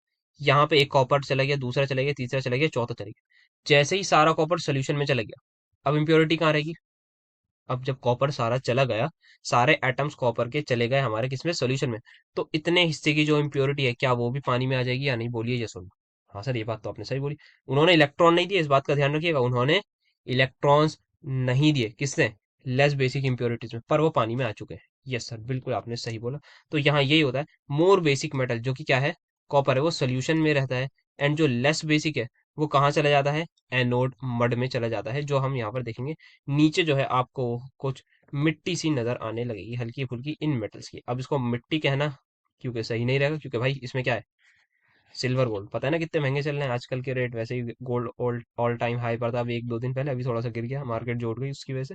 तो गोल्ड हमारा जो है वैसे ही ऑल टाइम हाई पर चल रहा है, सिल्वर भी लगभग I think all time high पर ही चल रहा है। तो बहुत ज्यादा इसको इम्प्योरिटी तो हम नहीं बोल सकते, ये एनोड मड है। तो इसको भाई हम देखेंगे, यहाँ पे आप देख सकते हैं, recovery of these elements may meet the cost of refining.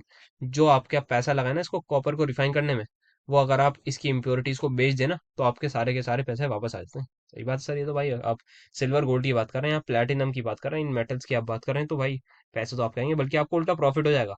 आप क्या कर रहे हो भाई, आपको लगा कि भाई इम्प्योर कॉपर है, आपको किसी ने दिया कि इसको प्योर करके दे दो, आपने कहा ठीक है भाई XYZ पैसे लगेंगे जो होगा।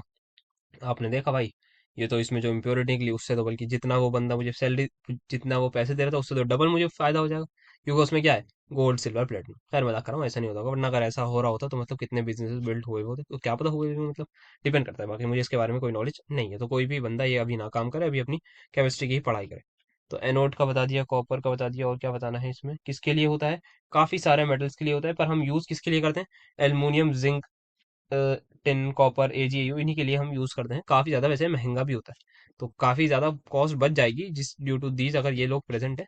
बट वैसे भी ये जो रिफाइनिंग है काफी ज्यादा महंगी होती है।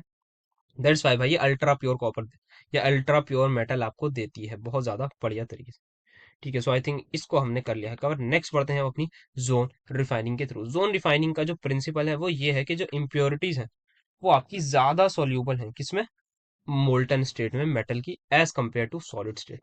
तो मोल्टन स्टेट में अगर सोल्यूबिलिटी जो है वो, सॉरी, मोल्टन स्टेट में अगर इम्प्योरिटी सोल्यूबल है, तो हम उनको थोड़ा सा चकमा देते हैं। कैसे देते हैं? ये आपको पूरा का पूरा एक मेटल की रॉड है। यहाँ पर क्या हो रहा है, आपने एक हीटर लगाया, ये हीटर जो है मान लिए पहले यहाँ से शुरू हुआ था, यहाँ से जो है हीटर शुरू हुआ, हीटर क्या करेगा? हीट करेगा। तो हीट करेगा ना, तो इस पार्ट में कुछ इम्प्योरिटी होगी, और ये पार्ट क्या होगा? मेल्ट हो जाएगा। इस पार्ट में कुछ इम्प्योरिटी होगी और ये मेल्ट हो जाएगा। तो इतना पार्ट मेल्ट हो गया, इतनी इम्प्योरिटी को मजा आ गया कि चलो भाई अब तो मोल्टन मिल गया हमें, हमारे तो मजा आ गया। अब हमने क्या करा, हीटर को आगे बढ़ा दिया। पहले हमने इतने पार्ट से हटा के इसको मैं ब्लू करता हूँ, जहां पे मैं लेके जा चुका उसको मैं कर देता हूँ ब्लू। इस पार्ट को मैं ले गया, अब मैं हीटर को ले गया आगे यहाँ पर। अब ये वाला पार्ट में मेल्ट करो, तो क्या होगा? जो पीछे वाला जो मेटल है, अब मैंने हीटर वहां से हटा दिया ना, तो वो सॉलिड बनने लगेगा। बट इम्प्योरिटी देखिए कि आगे मेरे पास लिक्विड है, तो इम्प्योरिटी आगे की तरफ तैर के आ जाएगी, तो इम्प्योरिटी यहाँ गई। सिमिलरली फिर इम्प्योरिटी आगे आएगी, फिर आगे आएगी, आगे आएगी, आगे आएगी, ऐसे करते करते यहाँ तक मैं इम्प्योरिटी ले आकर जमा करके छोड़ दूंगा।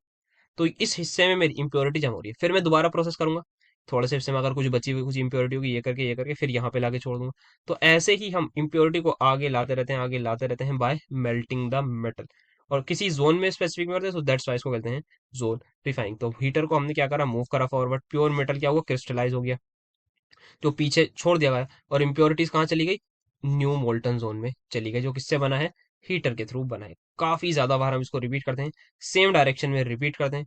इम्प्योरिटी एक एंड पे आपको मिल जाएगी, उस एंड को आप काट के फेंक दीजिए। और ये मेथड काफी ज्यादा यूजफुल होता है फॉर प्योरिफिकेशन ऑफ सेमीकंडक्टर, जैसे कि germanium, silicon, boron, gallium and indium. Very high purity आपको इसमें देखने को मिलेगी। तो ये काफी अच्छा प्रोसेस था हमारा। नेक्स्ट आई थिंक जो लास्ट भी आपके सिलेबस में, that is vapour phase refining. इसमें क्या होता है, हम मेटल को सिंपल कन्वर्ट कर देते हैं एक वॉलाटाइल कंपाउंड, वॉलाटाइल मतलब जो वेपर में कन्वर्ट हो जाए। फिर आप क्या करेंगे, उस वेपर वाले कंपाउंड, वेपर में अगर कन्वर्ट हो गया कंपाउंड, उसको अलग ला के आप उसको आराम से ब्रेक कर सकते हैं। अच्छा, तो इसमें क्या होता है, ऐसा वॉलेटाइल कंपाउंड हम कलेक्ट करेंगे जो इजीली डिकम्पोज हो जाए। ऐसा नहीं कि आपने कोई कंपाउंड बनाया, अब आप उसको तोड़ना चाह रहे हैं, वो टूट के नहीं दे रहा, मतलब क्या फायदा, आपने अगर बना दिया तो आपने मेटल का काम तमाम कर दिया, उसका कंपाउंड बना दिया। अब आप बैठे हैं उसको कि भाई हीट करने 500 डिग्री, 1000 डिग्री, 2000 डिग्री सेल्सियस तक लेगा या केल्विन तक लेगा, आप देख रहे हैं वो टूट नहीं रहा, तो कोई फायदा नहीं है इसका भाई। इतना इतना हाई टेम्परेचर मेंटेन करने में काफी ज्यादा चीजें होती हैं। तो इसकी रिक्वायरमेंट क्या है, मेटल जो है वो वॉलेटाइल कंपाउंड बनाए किसी भी रिएजेंट के साथ, और जो वो वॉलेटाइल कंपाउंड है should be easily decomposable, so that the recovery of that metal is very easy. इसके लिए हमारे दो प्रोसेस आते हैं जिनका नाम है Mond process and van Arkel डिवोर्ट प्रोसेस। तो वेन आर्कर आगे बढ़ेंगे, पहले बात करते हैं इसकी। तो इसमें क्या होता है, हम जो निकल को हीट करते थे, किसमें, carbon monoxide forming a volatile complex named as निकल टेट्राकार्बोनाइल। फिर इस कॉम्प्लेक्स को हम डिकम्पोज कर देते हैं हाई टेम्परेचर पर, तो आपको निकल प्योर मिल जाएगा। ठीक है, नेक्स्ट क्या है, van Arkel process for zirconium and titanium. इसमें हम क्या करते हैं, जर्कोनियम को हीट करते हैं आयोडीन के साथ, ZrI4 का आपका एक कॉम्प्लेक्स बन जाता है। इस कॉम्प्लेक्स को हम इस डिकम्पोज होना टंगस्टन फिलामेंट में हम हीट कर देते हैं, इलेक्ट्रिकली हीटेड, काफी हाई टेम्परेचर पर होता है वैसे, but still we will get एक deposits on the filament, and finally हमें प्योर जर्कोनियम भी मिल जाता है, और आयोडीन तो वैसे ही गैस होती है, so that will be evaporated. हम स्टार्ट करने जा रहे हैं अपना वो वाला टॉपिक जिस पे चांसेस है कि सवाल आएगा ही आएगा, Ellingham diagram for reduction of metal oxide using carbon and carbon monoxide as reductant. तो ये सबसे पहले सर एलिंगम डायग्राम होता क्या है, दिस इज सिंपल माय, आप समझ लीजिए, graphical representation. It is the graphical representation, क्या स्पेलिंग होगा, ग्राफिकल रिप्रेजेंटेशन, किसकी ग्राफिकल रिप्रेजेंटेशन है, of metal oxide formation, of MO formation. ठीक है, क्या है ये, ग्राफिकल रिप्रेजेंटेशन है किस चीज की, मेटल ऑक्साइड फॉर्मेशन की। सबसे पहला पॉइंट, अब यहाँ पर ये क्या है, एक सिंपल ग्राफिकल रिप्रेजेंटेशन है, तो ये बताओ सर किस चीज का ग्राफ है, तो this is simple graph between delta G and temperature. अब आइए इसकी थोड़ी सी बात करते हैं। हर किसी को ये बात पता है कि delta G is equal to delta H minus T delta S होता है, बोलिए यस और हाँ सर बिल्कुल होता है। लगाइए जरा, y is equal to C plus M X. ठीक है सर, सर हमारी जो एक्स एक्सिस है उसमें आपने बोला है टेम्परेचर, तो आप इसको थोड़ा इस तरीके से लिख देंगे तो अच्छा लगेगा। बिल्कुल आपने सही बोला बेटा। तो यहाँ पर ये जो ग्राफ है हमारे पास किस चीज का है बेटा, डेल्टा जी एंड टेम्परेचर का। ठीक है सर, एक चीज बता दी आपने, बहुत अच्छी बात है। अब यहाँ पे सी क्या है हमारे पास, सी होगा वाई इंटरसेप्ट मान लेते हैं ऐसा। अब यहाँ पे आपको स्लोप अभी के लिए जो दिख रहा है वो आपको नेगेटिव दिख रहा है अभी के लिए, इतना है। ठीक है, अब आगे भी चलते हैं, क्या होगा, तो यहाँ पर हमने जो है वो देखा कि ये ग्राफ जो है वो नीचे की तरफ आना चाहिए। ठीक, तो डेल्टा एस क्या है सर, एंट्रोपी है। थोड़ी सी जो है एंट्रोपी की बात करते हैं। मुझे बताइए, अगर नंबर ऑफ गैसियस मोल्स मेरे पॉजिटिव होंगे तो एंट्रोपी बढ़ती है या घटती है, सर आपकी एंट्रोपी जो है वो बढ़ती है। हम सभी को पता है कि जो गैसियस, जैसे जैसे रैंडमनेस बढ़ेगी, जैसे जैसे गैसियस मॉलिक्यूल्स बढ़ेंगे प्रोडक्ट साइड में, वैसे वैसे एंट्रोपी बढ़ेगी या नहीं, ये सुन, हाँ सर बिल्कुल बढ़ेगी। और जैसे ही मेरा डेल्टा एन जी की वैल्यू हो गई नेगेटिव, तो क्या मेरी डेल्टा एस की भी वैल्यू हो जाएगी नेगेटिव, हाँ सर बिल्कुल हो जाएगी, आपने एकदम ये बात भी सही बोली। एंड फाइनली अगर मेरा डेल्टा एन जी जीरो, तो मेरा जो है वो डेल्टा एस भी क्या हो जाएगा, जीरो हो जाएगा। इन केसेस में ध्यान से देखिए, सोच के मुझे समझ के बताइए, अगर डेल्टा एस पॉजिटिव है, अगर डेल्टा एस पॉजिटिव है तो स्लोप क्या होगा, सर अगर आपका डेल्टा एस ये वाली चीज पॉजिटिव है, मान लेते हैं ये +100 है, मान लेते हैं, तो क्या मेरा स्लोप नेगेटिव नहीं होगा, हाँ सर स्लोप नेगेटिव कहना चाहे नेगेटिव कह लीजिए, या फिर आप कह लीजिए डाउनवर्ड्स की तरफ होगा, तो यहाँ पर जो है वो हमारा स्लोप जो है वो नेगेटिव होगा। जैसे कि इसी केस में अगर ये वैल्यू नेगेटिव आई, मतलब अगर ये वैल्यू -100 आ गई, सपोज के लिए ये वैल्यू -100 आ गई, तो क्या माइनस माइनस मिलके ये +100 नहीं हो जाएगा, हाँ। तो स्लोप मुझे बताइए क्या हो जाएगा, सर आपका स्लोप जो है वो तब हो जाएगा पॉजिटिव, मतलब अपवर्ड की तरफ। ठीक है। अगर मेरा डेल्टा एस 0 हो गया तो यहाँ पे ये चीज पूरी 0 हो जाएगी, तो मैं बोलूंगा मेरा स्लोप ही नहीं है, मेरे स्लोप की वैल्यू भी 0 हो जाएगी। आपको स्ट्रेट लाइन देखने को मिलेगी। क्या ये दो तीन चीजें आराम से बेहतरीन तरीके से समझ में आई? हाँ सर बिल्कुल आ गई। क्या कहा है? डेल्टा एन जी मतलब number of gaseous moles product में। नंबर ऑफ गैसियस मोल्स का क्या मतलब? Basically change in gaseous mole. Number of नहीं कहना चाहिए मुझे, अगर मैंने नंबर ऑफ बोला है हर जगह शायद मैंने यही बोला है, मुझे बोलना चाहिए change in gaseous moles in a reaction. एक रिएक्शन हो रही है, उसमें गैसियस मोल्स किस प्रकार चेंज हो रहा है, रिएक्टेंट में ज्यादा कि प्रोडक्ट में ज्यादा। तो अगर प्रोडक्ट में ज्यादा तो delta N G positive, product में कम तो डेल्टा एन जी नेगेटिव, दोनों साइड बराबर तो डेल्टा एन जी 0। ठीक है। अब इसको और आगे बढ़ाते हैं थोड़ा सा। तो ये हमने यहाँ तक देख लिया, तो ठीक है, हमें एक चीज पता लग गई कि अगर हमारा जो स्लोप की वैल्यू है तो किस तरीके से हम ग्राफ बनाएंगे। तो आइए अब यहाँ पर इसको समझते हैं थोड़े से इसके फीचर्स के बारे में क्या होता है। यहाँ पर आपको जो है एक ग्राफ कुछ इस तरीके से दिखा हुआ, ये पूरा आपका ग्राफ है। इससे मैं समझाता हूँ क्या है। सो यहाँ पर सपोज कर लेते हैं ये वाला, देखिए मैग्नीशियम कहाँ है, ये मैग्नीशियम की लाइन है, ऊपर वाली एल्यूमिनियम की लाइन है। क्या हो रहा है? ये मेटल ऑक्साइड की फॉर्मेशन का, जैसे हमने बात करी थी कि ग्राफिकल रिप्रेजेंटेशन होती है, वैसे ही है। यहाँ आप देख सकते हैं ग्राफ 0 से शुरू नहीं हुआ, ये नीचे से शुरू हो रहा है माइनस से, तो डेल्टा जी नेगेटिव है। अब यहाँ पे एक चीज देखिए, मैं एट 400 डिग्री सेल्सियस पर मैं लेट मुझे देखिए ये एट 400 डिग्री सेल्सियस पर इस पॉइंट पर और इस पॉइंट पर देखिए, क्या लगभग डेल्टा जी की वैल्यू जो है -1100 मान सकता हूँ मैं? क्या इसकी मैं -1000 से वैसे 990 कुछ आएगी, क्या मैं लगभग मान सकता हूँ किसकी? अच्छा, तो सर आप जो बोल रहे हैं उसको दोबारा जरा बताइए। हाँ, तो मैं ये बोल रहा हूँ कि अगर मेरे पास एक रिएक्शन है, ये वाली, कौन सी वाली? ये रिएक्शन है मेरे पास। क्या इस रिएक्शन का मैं delta H at that temperature, जो टेम्परेचर मैंने कौन सा लिया है 400 डिग्री सेल्सियस पर, क्या मैं ये बोल सकता हूँ कि इसकी डेल्टा जी नॉट की जो वैल्यू है वो आपकी आ रही है -1100 किलो जूल? हाँ सर बिल्कुल बोल सकते हैं। अब दूसरी रिएक्शन को मैं पहले साइड में लिख के दिखाता हूँ। दूसरी रिएक्शन कौन सी है? एल्यूमिनियम की। तो 4/3 Al plus O2 will give me Al2O3 plus, क्या मिलेगा आगे? अच्छा, खाली Al2O3 ही मिलेगा और 2/3। तो यहाँ पर मैंने ये रिएक्शन लिखा। इस रिएक्शन का डेल्टा जी क्या है सर? इस रिएक्शन का डेल्टा जी नॉट जो है वो लगभग लगभग लगभग कुछ आ रहा है 1000 के आसपास। यही आ रहा है ना? हाँ सर 1000 के आसपास लगभग आ रहा है। अब दूसरी चीज मुझे आ रही है, अगर मैंने इस रिएक्शन को कर दिया रिवर्स, अगर मैंने इस रिएक्शन को कर दिया रिवर्स, तो क्या मेरा डेल्टा जी भी जो है वो उसका साइन चेंज हो जाएगा? नहीं, इतनी तो थर्मोडायनेमिक्स बचपन में पढ़ ली जाती है, वैसे आपके सेमेस्टर में भी है, बट आपने बचपन में क्लास 11th में इतनी थर्मोडायनेमिक्स पढ़ी होगी हेस लॉ से कि अगर आपने रिएक्शन को कर दिया रिवर्स तो आपका जो डेल्टा जी का साइन है या किसी भी एंथैल्पी वगैरह का साइन है वो चेंज हो जाएगा। हाँ सर बिल्कुल सर यही पढ़ा है। अब जरा इन दोनों रिएक्शंस को एक बार ऐड करिए। तो सर अगर हम इन दोनों रिएक्शन को ऐड करेंगे तो 2mg एज इट इज आएगा plus 2/3 Al2O3 as it is आएगा। और सर आपका जो ये है दैट इज ऑक्सीजन से ऑक्सीजन कैंसिल हो जाएगा, दोनों साइड आएगा, तो यहाँ पर 2mgO प्लस 4/3L ये आ गया। हाँ, अब मुझे इस रिएक्शन का डेल्टा जी बताइए सर। अगर इस डेल्टा जी नट लिख देते हैं इसको, अगर ये रिएक्शन में हमने क्या करा है ऐड, तो हमारे डेल्टा जी भी हो जाएंगे ऐड। तो क्या मैं इस प्रकार लिख सकता हूँ? हाँ सर।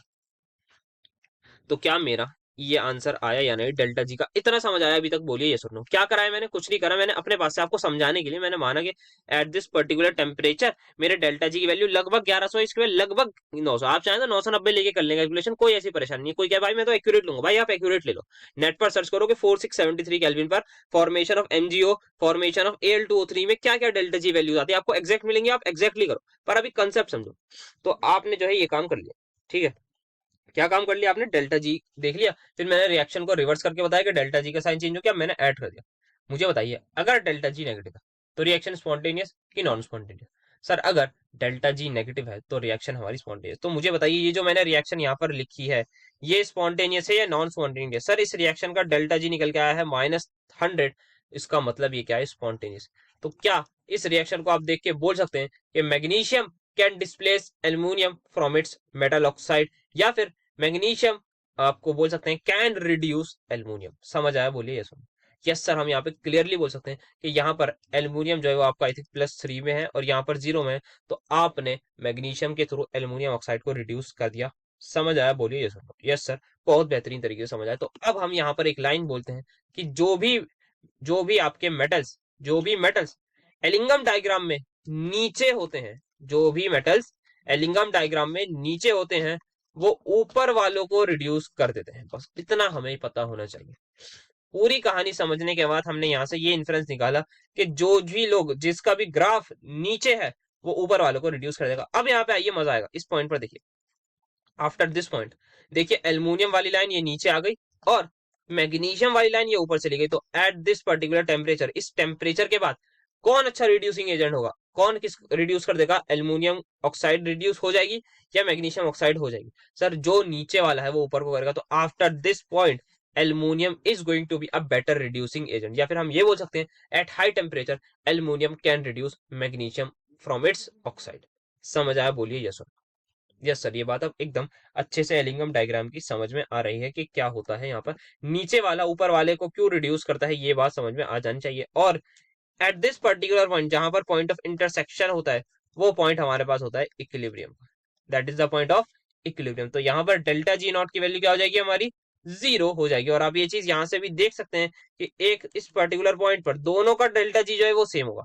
आप किसी भी रिएक्शन को रिवर्स करिए, उसका अगर ये मान लेते हैं -800 आ रहा है किसका, दोनों के फॉर्मेशन का, मैं मैग्नीशियम वाली रिएक्शन को रिवर्स कर रहा हूँ तो वो क्या हो जाएगा +800। और जब जैसे ही मैं दोनों रिएक्शन को ऐड करूंगा तो क्या होगा सर, 800 से 800 कैंसिल हो जाएगा, डेल्टा जी नॉट जीरो आ जाएगा। आई होप ये भी चीज समझ में आई होगी, जो समझदार बच्चे होंगे उनको ये चीज भी आ गई होगी, वरना नहीं जो समझदार है वो समझ ले कि बस इस पॉइंट पर क्या है, इक्विलिब्रियम है।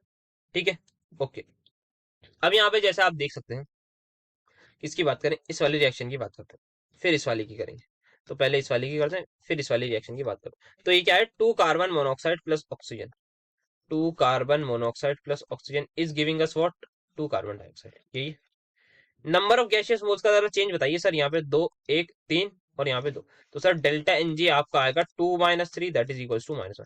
तो at this particular point delta G अगर नेगेटिव तो डेल्टा एस नेगेटिव, और डेल्टा एस नेगेटिव तो स्लोप पॉजिटिव। तो हमारी ग्राफ की लाइन कैसी जानी चाहिए, अपवर्ड जानी चाहिए। क्या अपवर्ड ही जा रही है? यस सर, बिल्कुल अपवर्ड जा रही है। तो ये हमने वेरीफाई कर लिया। अब आइए जरा इस वाली बात, 2 carbon plus oxygen will give me 2 mono oxide, 2 carbon plus oxygen will give me 2 carbon monoxide. Carbon तो सॉलिड होता है, कोई इसको गैस नहीं कह देना भाई कि ये तो गैस है, नहीं।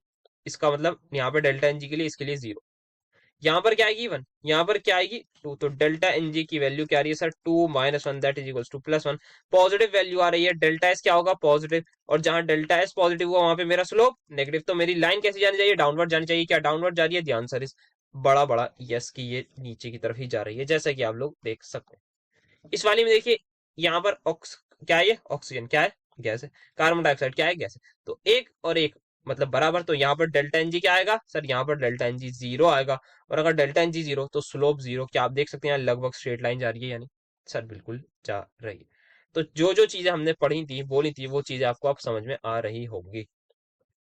तो ये एक आध दो चीजें हो गई। और क्या चीज हम देख सकते हैं लिंगम डायग्राम के बारे में, तो अगर मैं बताऊं, हाँ, जैसे यहाँ पर कोई पॉइंट्स है, अब मैं इसको थोड़ा इरेज कर दूं, साफ सुथरा कर देता हूँ ना, तो अब मैंने सारी चीजें समझा दी। ये हटा देता हूँ, ये हटा देता हूँ, बाकी तो आप लोगों ने समझ ली ना। हाँ, ये हटा देता हूँ, बस ये इक्विलिब्रियम वाला पॉइंट रहने देता हूँ कि ये इक्विलिब्रियम है। ठीक है। अब जैसे कि यहाँ पर आप देख रहे होंगे कि कुछ कुछ जगह पर एकदम शार्प चेंज आ रहा है स्लोप में। जैसे कि आप यहाँ से देखते हैं, पहले स्लोप ऐसे जा रहा था, अचानक से स्लोप चेंज हो गई। तो एट दिस पर्टिकुलर टाइम क्या होता है, हमारा जो है वो एंट्रोपी में भयंकर चेंज आता है। अब सर एंट्रोपी में चेंज कैसा आएगा, तो वो ऐसा होता है कि या तो जो सॉलिड मान लेते हैं यहाँ से लेके यहाँ तक जो सॉलिड था, अचानक से स्टेट चेंज होकर लिक्विड बन गया, तो एंट्रोपी में खतरनाक वाला चेंज आएगा नहीं? हाँ सर बिल्कुल आएगा। सिमिलरली हो सकता है कि एकदम लिक्विड से अचानक गैस बन जाए, तब भी आपका खतरनाक जो है वो बड़ा चेंज काफी आपने को देखने को मिलेगा। जो भी आपका सॉलिड है, हो सकता है पहले सॉलिड की फॉर्म में ही हो, अब फिर वो मेटल ऑक्साइड है बेसिकली, वो सॉलिड हो, फिर वो लिक्विड में कन्वर्ट हो जाए, फिर अचानक लिक्विड से गैस, तो आपको जो है स्लोप में ड्रास्टिक चेंज देखने को मिलेगा। तो ये हमारा एक आध फीचर और हो गया है एलिंगम डायग्राम का। तो हमने क्या क्या बात कर ली, बहुत सारी चीजें यहाँ पर हमने बात कर ली हैं। तो आइए देखते हैं कुछ रह तो नहीं गया। तो हमने बात कर ली रिडक्शन की, ग्राफिकल रिप्रेजेंटेशन, डेल्टा एस, ये सारी चीजें हमने देख ली अच्छे तरीके से। ये देख लिया कि नीचे वाला ऊपर वाले को ही क्यों रिड्यूस करता है। फिर कार्बन और कार्बन मोनोऑक्साइड की अगर हम देखें, तो यहाँ पर आपको एक लाइन का एक देखेंगे, कार्बन, ये देखिए, ये मेरे कार्बन की लाइन जा रही है, ठीक है, यहाँ तक। और यहाँ पे मैं बना देता हूँ अब किसी अच्छे कलर से, येलो सही रहेगा, नहीं येलो सही नहीं रहेगा, एफ ब्लैक ले लेता हूँ। तो ये मेरी लाइन जा रही है किसकी, carbon monoxide.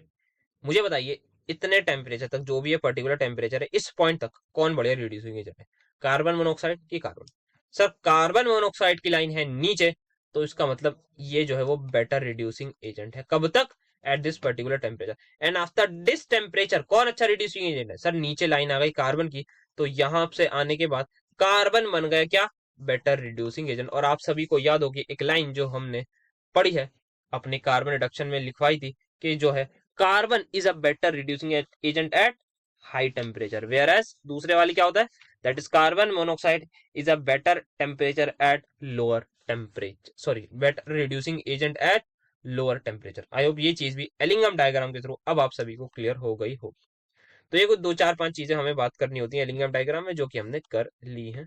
So I think एक बार इसकी एनसीईआरटी में जो थ्योरी है उसको देख लेते हैं। जैसे कि आप देख सकते हैं क्या होता है यहाँ पर, आप देखेंगे कि मेटल जो है वो सॉलिड होता है, ऑक्सीजन गैस होती है, और हमें जो फाइनली मेटल ऑक्साइड मिलती है वो भी जनरली सॉलिड ही मिलती है। तो जनरली हमें मेटल ऑक्साइड अगर सॉलिड मिल रही है, जनरली बात हो रही है, हमेशा नहीं, तो आपका जो है वो क्या होगा सर? आप देख सकते हैं यहाँ पे डेल्टा एन जी की वैल्यू क्या आ रही है? -1 आएगी या नहीं? हाँ सर -1 आएगी, तो आपका स्लोप पॉजिटिव होगा। दैट्स वाई मैक्सिमम लाइन जो है आपको जो है वो पॉजिटिव देखने को मिलती है, बिकम्स पॉजिटिव। फिर आप क्या देख सकते हैं, जैसे कि यहाँ पर जो है सम चेंज इन फेज, जैसे कि सॉलिड से लिक्विड में हुआ, तो आप देख सकते हैं स्ट्रेट लाइन है, स्लोप अपवर्ड है, एक्सेप्ट सम कुछ चेंजेस आए हैं। ये इसी वजह से आते हैं कि हमारे पास इंक्रीज इन स्लोप हुआ है पॉजिटिव साइड के, जैसे कि मेल्टिंग पॉइंट आ गया किसका? आप देख सकते हैं zinc Z N O plot में जो है वो मेल्टिंग पॉइंट आ गया है इन द कर्व। तो यहाँ पे हम देखें जिंक वाला प्लॉट हमारा जो है वो दैट इज ये, यहाँ से लेके यहाँ तक अचानक से जो चेंज आया है, ये वाला जो चेंज है, ये बिकॉज ऑफ कि यहाँ पर मेल्टिंग पॉइंट आ गया होगा, तो यहाँ पे स्टेट चेंज हो गई होगी। तो यहाँ पे आप देख सकते हैं जैसे ही डेल्टा जी इक्वल टू 0 होगा, when temperature is raise, there is a point जहाँ पे डेल्टा जी नॉट 0 से वो क्रॉस कर जाएगा। एट दिस पर्टिकुलर टेम्परेचर पे क्या होगा? मेटल ऑक्साइड की फॉर्मेशन जो है वो मेटल ऑक्साइड स्टेबल हो जाएगी, delta G negative and all, ये सारी चीजें हैं, आप सब लोग इन चीजों को रीड कर सकते हैं। फिर यहाँ पर कुछ लिमिटेशन है कि भाई ये आपको जो है वो क्या बताती है कि आपको थर्मोडायनेमिकली बता देती है कि आपका रिएक्शन होगा या नहीं, पर ये नहीं बताती कि रिएक्शन 5 मिनट में हो जाएगी, ये बेसिकली रिडक्शन जो हम करा रहे हैं वो 5 मिनट में होगी, या 50 मिनट में होगी, 50 घंटे में होगी, या 50 महीनों में होगी, या 50 दिन में होगी, या 50 सालों में होगी। सो कहने का मतलब ये है, it doesn't explain the kinetics of the reduction process के कितनी स्पीड में रिएक्शन होगी। ये कह देगी कि प्रोसेस तो हो जाएगा, अब ये कहेगी आप जानो कितनी देर में हो, खुद करो भाई, अब मैं बताऊंगा सिर्फ और सिर्फ थर्मोडायनेमिक स्टेबिलिटी या थर्मोडायनेमिक कंसेप्ट की बात करूंगा मैं, काइनेटिक्स की मैं कोई भी बात नहीं करूंगा। एलिंगम डायग्राम ने ये बता रखा है, एक आज की लिमिटेशन ये हो गई। फिर बाकी आप इसको जो है वो रीड कर सकते हैं। सो यही था हमारा एलिंगम डायग्राम जितना हमें पढ़ना था। अब क्या है, अब हमने जैसे कि बात करी थी कि हम उस वापस डायग्राम पर आएंगे अपने, कौन से डायग्राम पर? जो स्टार्टिंग में हमने जस्ट देखा था, बनाया था अपना फ्लो चार्ट। आइए उसको देखते हैं और एक बार क्विक रिवाइज करते हैं 10 सेकंड के अंदर जो जो हमने पढ़ा है उसको रिवाइज करते हैं। तो सबसे पहले क्या होता है, ओर है, उसको क्या करना है, हमें ग्राइंड करना है, किसमें? क्रस्ट फॉर्म में, पाउडर फॉर्म में उसको कर देंगे। उसके बाद उसकी कंसंट्रेशन करेंगे, मतलब उसमें से जो इंप्योरिटीज हटाएंगे। 4 प्रोसेस, ग्रेविटी सेपरेशन, मतलब डेंसिटीज अलग अलग होती हैं, तो हम पानी के थ्रू इनको सेपरेट कर देते हैं। मैग्नेटिक सेपरेशन, एक रोलर पर हम ये कराते हैं कि हमारे पास जो मैग्नेटिक इंप्योरिटीज हो सकती है, मैग्नेटिक इंप्योरिटी हो सकता है नॉन मैग्नेटिक इंप्योरिटी हो, तो जो भी होता है मैग्नेटिक वाली हमारे पास जो पास वाले बीकर में नहीं आ, पास वाले बीकर में आ जाती है, और नॉन मैग्नेटिक जो है वो दूर चले जाती है प्रोजेक्टाइल मोशन के through. I hope projectile word से आपको ये याद आ गया होगा। देन फ्लोटेशन में हमने पढ़ा कि किस तरीके से हम पाइन ऑयल वगैरह लेके सब कुछ को मिक्स करते हैं। सल्फाइड ओर्स के लिए होता है बेस्ड ऑन एड्सॉर्प्शन टेंडेंसी, उसमें हम काफी चीज ऐड कर सकते हैं, हम फ्रोथ स्टेबलाइजर ऐड कर सकते हैं, करते हैं।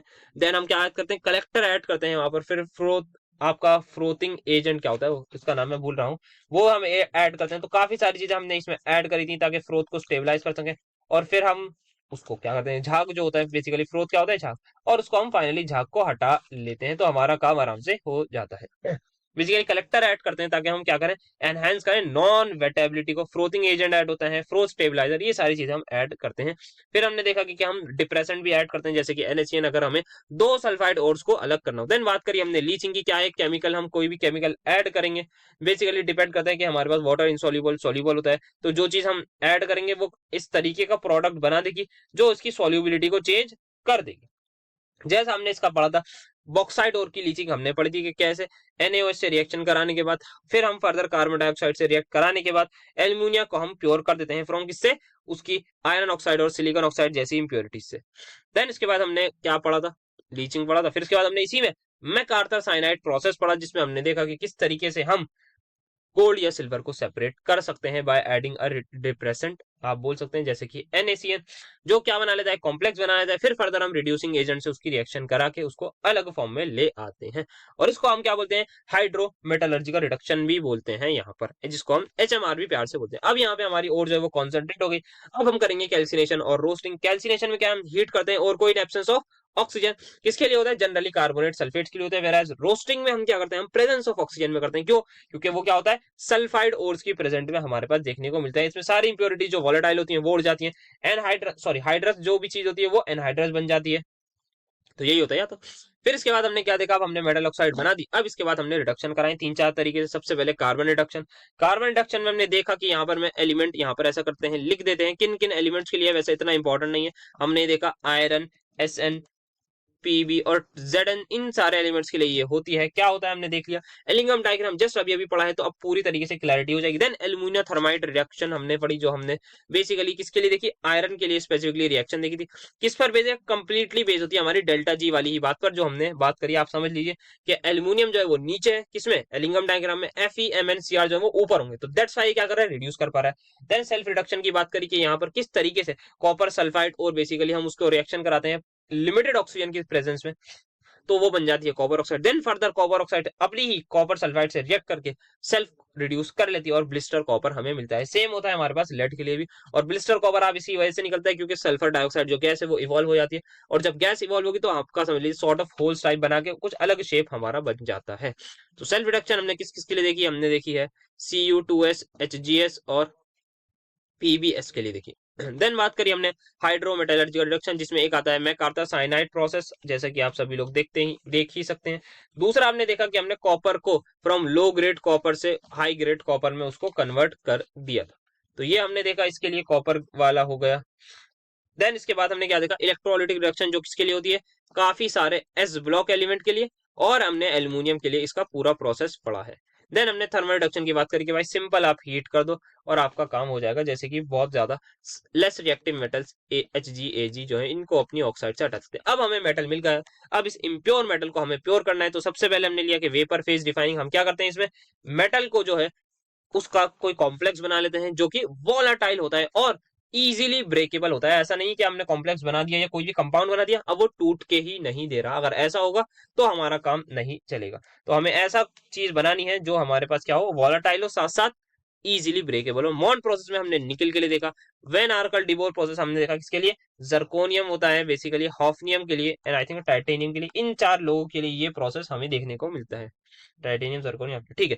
फिर हमने देखा क्या, इलेक्ट्रोलिटिक रिफाइनिंग। इलेक्ट्रोलिटिक रिफाइनिंग हमने किसके लिए देखी, ये भी हमने बेसिकली किसके लिए देखी, आई थिंक कॉपर के लिए देखी ना, वैसे काफी सारों के लिए होते हैं बट हमने कॉपर के लिए स्पेसिफिकली देखी। देन हमने देखी जोन रिफाइनिंग। अच्छा, इलेक्ट्रोलिटिक रिफाइनिंग में क्या होता है, वही एक इम्प्योर हम एनोड ले लेते हैं किसकी, कॉपर की, एक प्योर ले लेते हैं और प्योर वाली पतली सी लेते हैं, एक हम इलेक्ट्रोलाइटिक सोल्यूशन लेते हैं, उसमें क्या करते हैं फिर हम मतलब करंट पास करा देते हैं और काम होता रहता है। और यहाँ पर हमें एनोड मड भी मिलती है, जो कि मड नहीं है, जो कि बहुत ज्यादा महंगी होती है।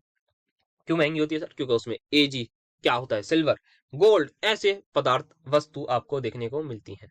देन आप धातु, हाँ धातु बोलते हैं ना मेटल से, धातु देखने को मिलती है। ऐसे एक ही आधी वर्ड पता है, मैं हिंदी मीडियम को नहीं हूँ तो 4 ही वर्ड पता हूँ। देन बात करिए हमने जोन रिफाइनिंग की, किस तरीके से हम इंप्योरिटीज को देखते हैं कि इंप्योरिटी जो है वो मोर सोल्यूबल होती है या फिर मोर कंफर्टेबल होती है इन मोल्टन स्टेट में, तो वो क्या करते हैं, हम मेटल को पिघला देते हैं। जैसे ही बेसिकली यूज होता है सेमीकंडक्टर्स के लिए ज्यादा, तो हम मेटल को पिघला देते हैं। हमने जैसे ही मेटल को पिघलाया, इंप्योरिटी भी हमारे पास, उसको मजा आ गया, फिर हम हीटर को आगे ले जाते हैं। जैसे ही हम हीटर को आगे ले गए तो पीछे वाला पार्ट फ्रीज हो जाएगा, हम इंप्योरिटी के कि हमें तो आगे जाना है क्योंकि आगे क्या है, मोल्टन स्टेट है। वैसे ही हम इंप्योरिटी को आगे टहलाते रहते हैं, एक कोने तक ले जाते हैं, फिर 4-5 बार इस प्रोसेस को करते हैं और अल्ट्रा प्योर सेमीकंडक्टर्स यहाँ पे आपको देखने को मिल जाते हैं। तो जनरली ये यूज होती है हमारी सेमीकंडक्टर, जैसे silicon, boron, gallium, indium, germanium, इन सभी लोगों के लिए यूज होती हैं। तो आपने देख सकते हैं बहुत जल्दी हमने इसको रिवाइज कर दिया, वैसे तो मुझे बताना पड़ा, आपको इसमें और कम टाइम लगेगा।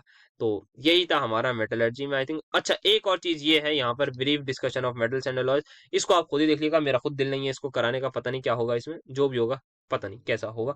तो अगर सवाल वाला आए तो करा देंगे, बाकी पता नहीं क्या होता है इसमें, कुछ एंशियंट वेंशियंट चीज होगी, एंशियंट एंड मिडिवल टाइम में जो पुराना जमाना था उसमें क्या क्या डिस्कशन रहता है, इसको आप देख लीजिएगा खुद ही। बाकी इंपॉर्टेंट टॉपिक सारे करा दिए हैं, ये बस मतलब एग्जाम में भी आई डोंट थिंक इससे सवाल आया। अगर सवाल आया होगा तब तो फिर मैं उस वाली PY की वीडियो में ले लूंगा, अगर सवाल नहीं आया होगा तो मतलब नहीं करेंगे इसको, मतलब कोई ऐसा जिसकी इंपॉर्टेंस नहीं है।